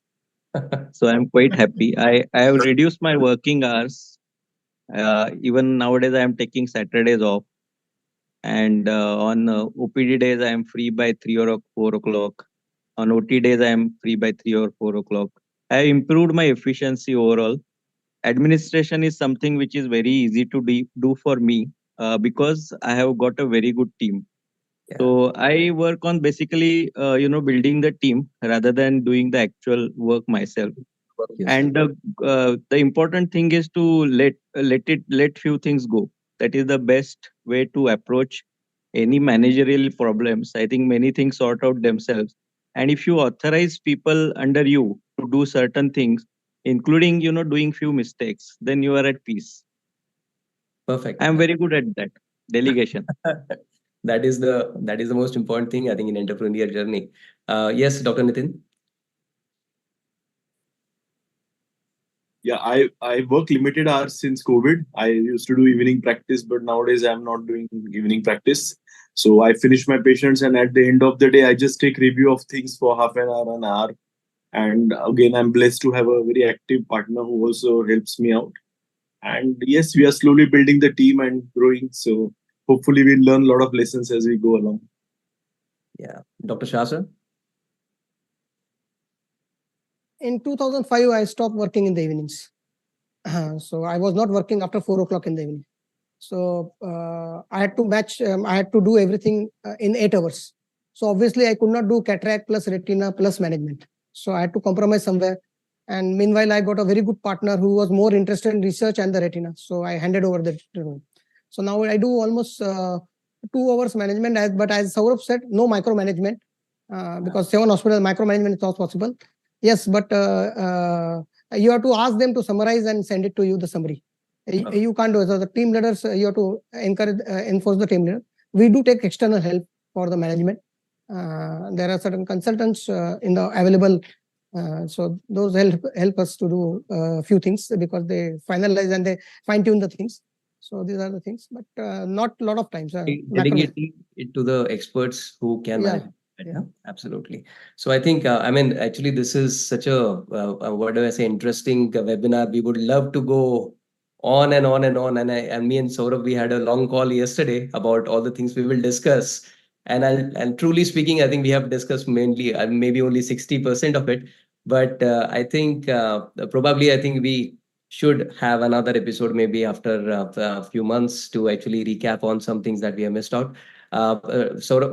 Before we, I think, wrap up, I would like Somil to ask any last question you want to ask or last comment that you want to make. I want to ask to all the people, do you know any chain who allows us to work lifelong till the time we are there is health issues are there? do they allow us to work as a director, or do they allow us to keep the shares, rest of the shares? No, I wouldn't say rest of the shares, but definitely they'll allow us to work lifelong. No chain. But if you don't have the shares, then you can sell to private equity, okay, minority shares, then they will obviously allow. But there are different pressures of private equity. Unless you are not the driving force of the revenue, then even private equity won't allow that. okay. So you have to be the driving force of the revenue for any corporate to allow you. But you can work as an employee. You have fast forwarded your growth and made that kind of money in the time. The rest of the time you can work as an employee, and the money that you've earned as a corpus is going to work for you. I have shown by that formula. If you're earning 17 times your EBITDA, right up, 100% it's going to last for 16 years. If your career span is going to be 16 years, why not take that money upfront and work as diligently as what you were, but in the capacity of an employee? So whatever affirmative rights you have or veto rights you have in the board of director or in the company, as I am running a company, I know that there are affirmative rights to all the people. Those will vanish once you sell off all the shares. And then I don't know, means what I want to know about from Saurav and other people also. Somil also. What you said is definitely correct. You're going to lose, even at this stage. I am a board minority. I'm a 49% shareholder. So affirmative rights as far as certain admin decisions are concerned are not there. But clinical decisions are all mine. No one can interfere with that. And that is what I most enjoy. And that is going to remain even as an employee. And that is a part of the contractual agreement that we have made. As far as affirmative decisions in admin is concerned, I have sold to a corporate who's primarily and by heart an ophthalmologist who still does clinical practice. So I assume that the sensibilities of that person are aligned with mine. If I would have directly joined a private equity, the equation would have been much different. Yes, the revenue earned then, the valuation earned then would have also been much higher. But in this case, this is the compromise that I have made. I have put a middleman who thinks like an ophthalmologist. And that is where the whole, even if I'm an employee, the affirmative rights may not be mine. But if I'm the driving force of the organization, they will let me have a free hand. The moment I'm not the driving force, I will myself step down and give the rein to someone, as like what you rightly said. You have given up your retina and your research to someone because you couldn't do it yourself, or you didn't have the time to do it yourself. And that is how the order of the things go. What you want to hand over should be decided by you. As long as that is decided, it's great. Like if you handed over retina and research because you have to unnecessarily concentrate on administration, that's not a correct thing. You would have rather outsource administration and concentrated on retina and research. I don't know whether you guys got the point. Understood. Perfect. So I think, Somil, if you feel that it is right, probably we'll try and wrap up, and maybe we can assemble again for only let's say only a panel discussion, maybe after a month or 2 or 3 months. So just to have maybe more discussion about various aspects without any speeches that time, we can have a second episode basically. We can have MOSCON. Huh? We can have it MOSCON. MOSCON, I'm not sure whether everybody will be present in person. So I think this gives us a great opportunity, because this virtual medium is amazing, because we actually learn so much by, I think, as we see that people have gathered from every nook and corner of Maharashtra, they are doing great work, and it is not always possible to have them physically. Of course, if it is possible physically, it is a great choice. Of course, Dr. Anaga, you're right. So yes, I think we will probably have a very one sentence concluding remark from each, and then I think we'll just conclude. We'll start with our president, Dr. Agrawal, sir. Thank you all the experts and Dr. Vardhman and my team for making this successful. We learned a lot, many tips from different experts about the different practice patterns. Definitely, it will help our new generation as well as old generation to how to go about. What I thought, the personality, the liking of the person, the potential of the person, the lifestyle how he wants to live his lifestyle, his mindset, his ambitious nature, his hardworking capability, whether he wants to go for academic or whether he loves management part, all those things decides how to go about. It's not that solo is better or your merging is better or everything is important, means good. Unless you are hardworking, solo practice you can't do. In your merging and other things, you can save your time for other your hobbies and everything. So these are the pros and cons of every practice pattern, what I understand from your discussion. And in any practice, I think nowadays that the days have gone. Now needs professional approach. How you manage your practice, that is very important as far as solo practice is concerned. And what I understand that as you grow old, you have to decentralize your unskilled work to others. Otherwise, it will become difficult for you as far as your health is concerned, your everything is concerned. So these are the things I understand. I think most of us have many tips from all the experts, and they will utilize this knowledge for deciding their further strategy. Thank you all the experts and my MOS team, especially Dr. Vardhman, who has come with such a brilliant idea. And thank you, Namrata ma'am also. Thank you, everybody. Probably one sentence from each just to conclude. So I think we'll go to Dr. Mandar sir, then Dr. Tulji, and the rest of the speakers also. Yeah. Yeah, I second what Dr. Santosh said. It's a very interesting topic. We can go on and on. And one thing stands out that ophthalmology practice or even practice of medicine is changing. The landscape is changing. There are new challenges. Simultaneously, there are new opportunities also available now. And I think this webinar has highlighted both. And we had a fantastic team of experts who gave us the path to deal with the challenges and grab the opportunities as well. So thank you to all the experts. Thank you to Dr. Vardhman, Dr. Saumil, Dr. Anaga, and all the other panelists for sharing their valuable experience and guiding the audience in this regard. Yes, Yeah. Dr. Yeah. Indeed, Vardhman, it's a very good webinar we have it today. And I feel it's a purely an individualized things. Maybe Anaga is the person who who enjoys the managerial part.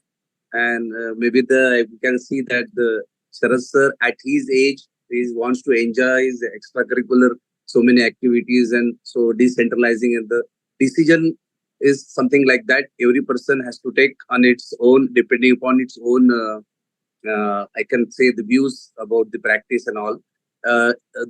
We do feel that the discussion should still go on and on. So we'll have another webinar like this in the near future also. Thank you very much, all the panelists, for enlightening us today.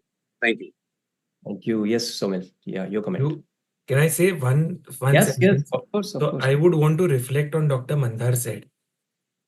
You can do a merger, you can do an acquisition, you can go solo. The bottom line is, even if you are with a corporate, don't compromise on your ethics. Absolutely. But that does not mean that you can't do business. You can do business maintaining all the ethics. In a patient, what he pays, it's out of insurance, it's out of vendors and surgeon charges.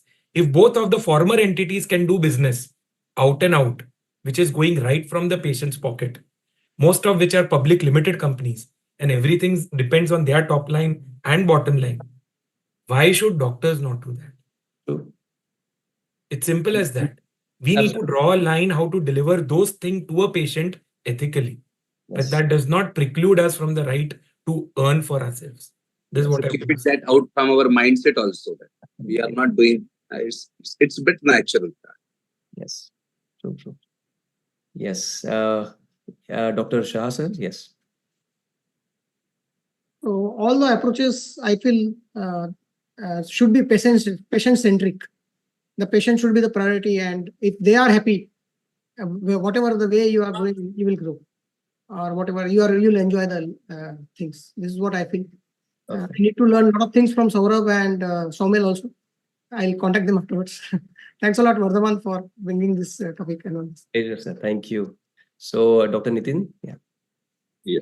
So amazing experience from everyone. So my heart goes out to the small solo practitioners who are really scared for the storm brewing around them. My message to them is keep your mind calm and head steady, because there is a long runway for our wonderful branch and a lot of good years to come ahead, and a lot of growth ahead for everyone. And not only corporates, but even solo practitioners can grow very in a healthy way. So so I wish them the best of luck to all of them. yes, perfect. Yes, Saurabh.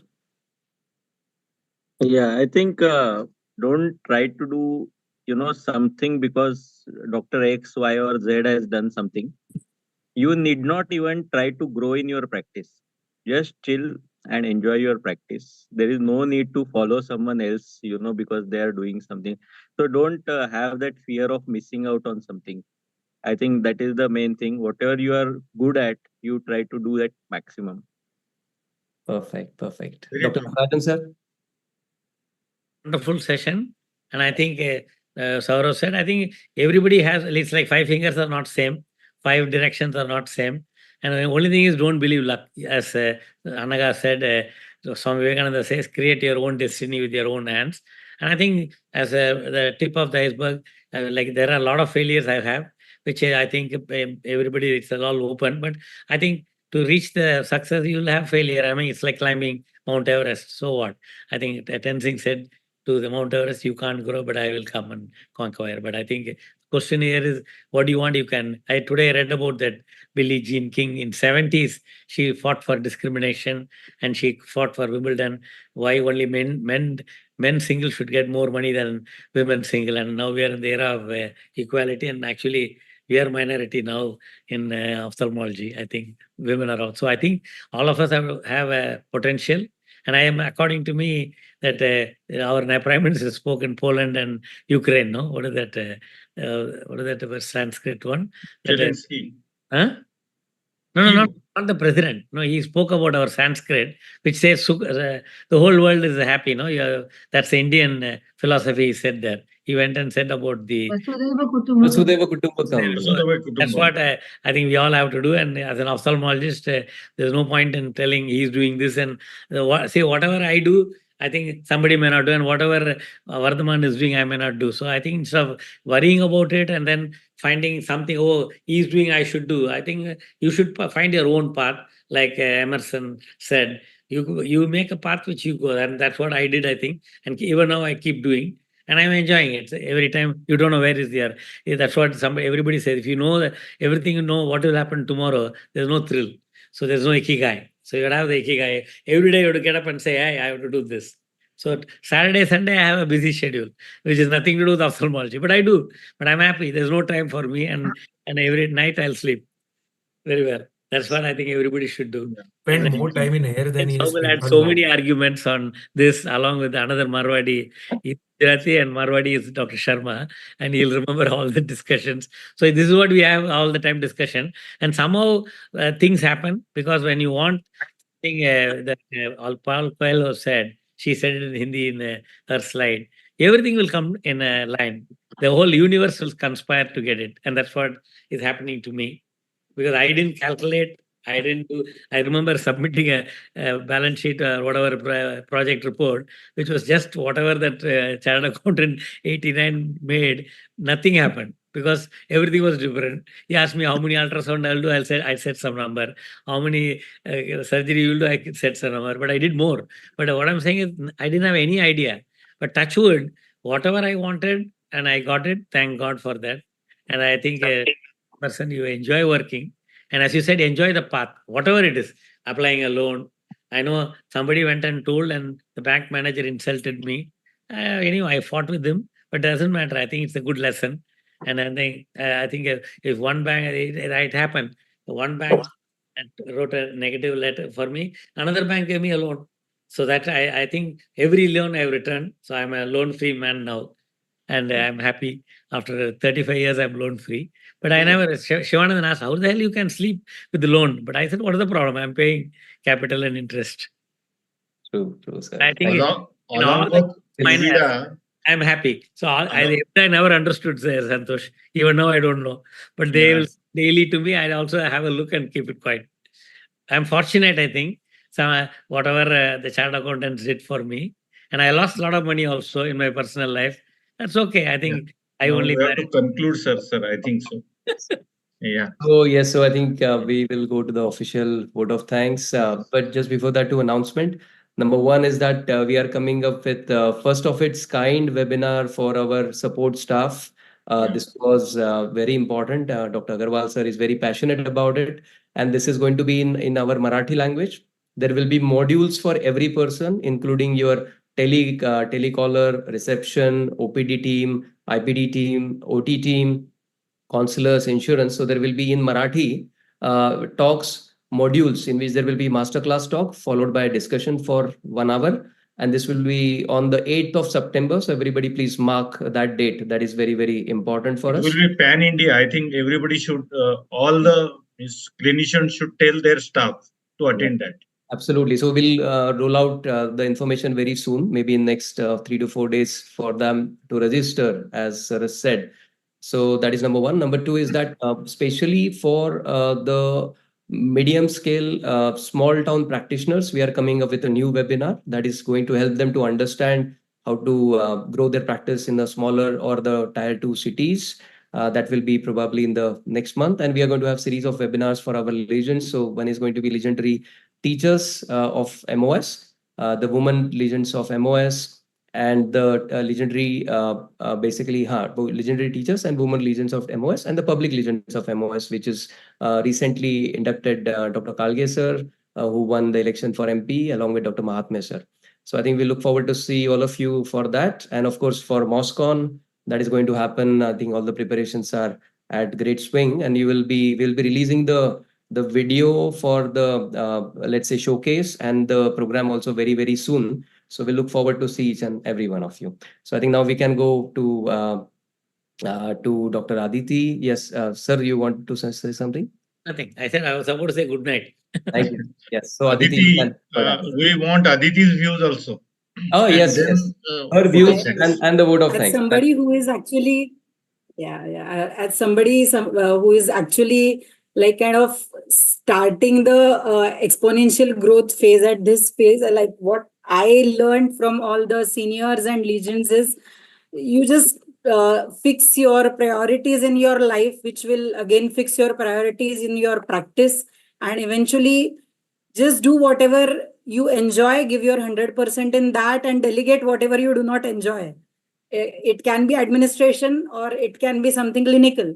So as everybody was telling, that is the way you need to enjoy your life eventually. So I feel it was extremely interesting webinar with exhaustive coverage of practice patterns, finances, and most importantly, the experiences, which were actually invaluable. On behalf of MOS, I would like to thank our esteemed panelists, Dr. Natarajan sir, Dr. Sharad Patil sir, Dr. Nitin Deshpande sir, Dr. Smitesh Shah sir, and Dr. Saurabh Patwardhan. Their experiences which they shared definitely will help all the audience who are attending the webinar. Thank you, Dr. Saumil and Dr. Anagha madam, for the insightful talks and wonderful moderation by Dr. Saumil. Thank you, Dr. Namrata madam and Dr. Agrawal sir, for chairing the webinar. Thank you, Dr. Kadane sir and Paranspe sir, for joining us. Vardhman, it was really a very nice and great idea, and I think this surely deserves a part 2 or second episode, which will be more interactive. Obviously, last but not the least, thank you Team Mentor for the platform and Rahulji for the technical support. And thank you all the audience who have joined us and stayed with us for a longer discussion on different platforms. Webinar, but I can see that in our longest webinar, yes. This is our most attended webinar of the year, and we have already crossed 1,000 delegates who have attended this webinar. Great. So I think that is amazing. Subject was really relevant, and actually it was very interesting. So yes, so thank you once again, and good night. Yes, special Your- thank you to Saumil and for Anaga, for- your lectures were amazing. Yes, I took all the photographs of Anaga's lecture. yes. And you are also, Saumil, some Just one last tables. Dr. comment. Anaga's lecture was a crash course in management. मेरे को IIM जाने का जरूरत नहीं. No, one thing, just because I'm doing management doesn't mean that I'm not enjoying. I'm still doing my Kathak class, giving my first year Kathak exam Oh, in November and giving my first performance in Kathak next month. क्या बात है, क्या बात. Very good. And what I just want to say, Vardhman, all those who are doing solo, don't think that now apna is all burden of management and clinical practice. I still do what I love, travel, meet Yes. new people, do my workout, which I enjoy. yeah, really, you are a role model for MOS and you are an asset for MOS. Not I think like a role Vardhman model, एक just do what you love. young legend का रखना पड़ेगा. Young legend. हाँ. Thank you so much. I'm Wonder still in Woman. the clinic. Need to go home now. Bye. Yes. Okay, bye. Okay, See thank you. you. Thank you, everybody. Bye. See you. Stay all the Thank you, time. everyone. Thank you. Thank you. Atul, take care. Bye. Atul, Take take care. care. Yes. Atul is And down Soumil with is also not fever well. actually. Soumil, take care. Yes. Take care. Atul, take care. Take care. Yeah. Take care of your health. Bye, sir. Bye, everybody. Bye. Aditi, for a lady today morning, I read about what a bean jilly. What is it? I'll send it to you by WhatsApp. The tennis player who created history in America.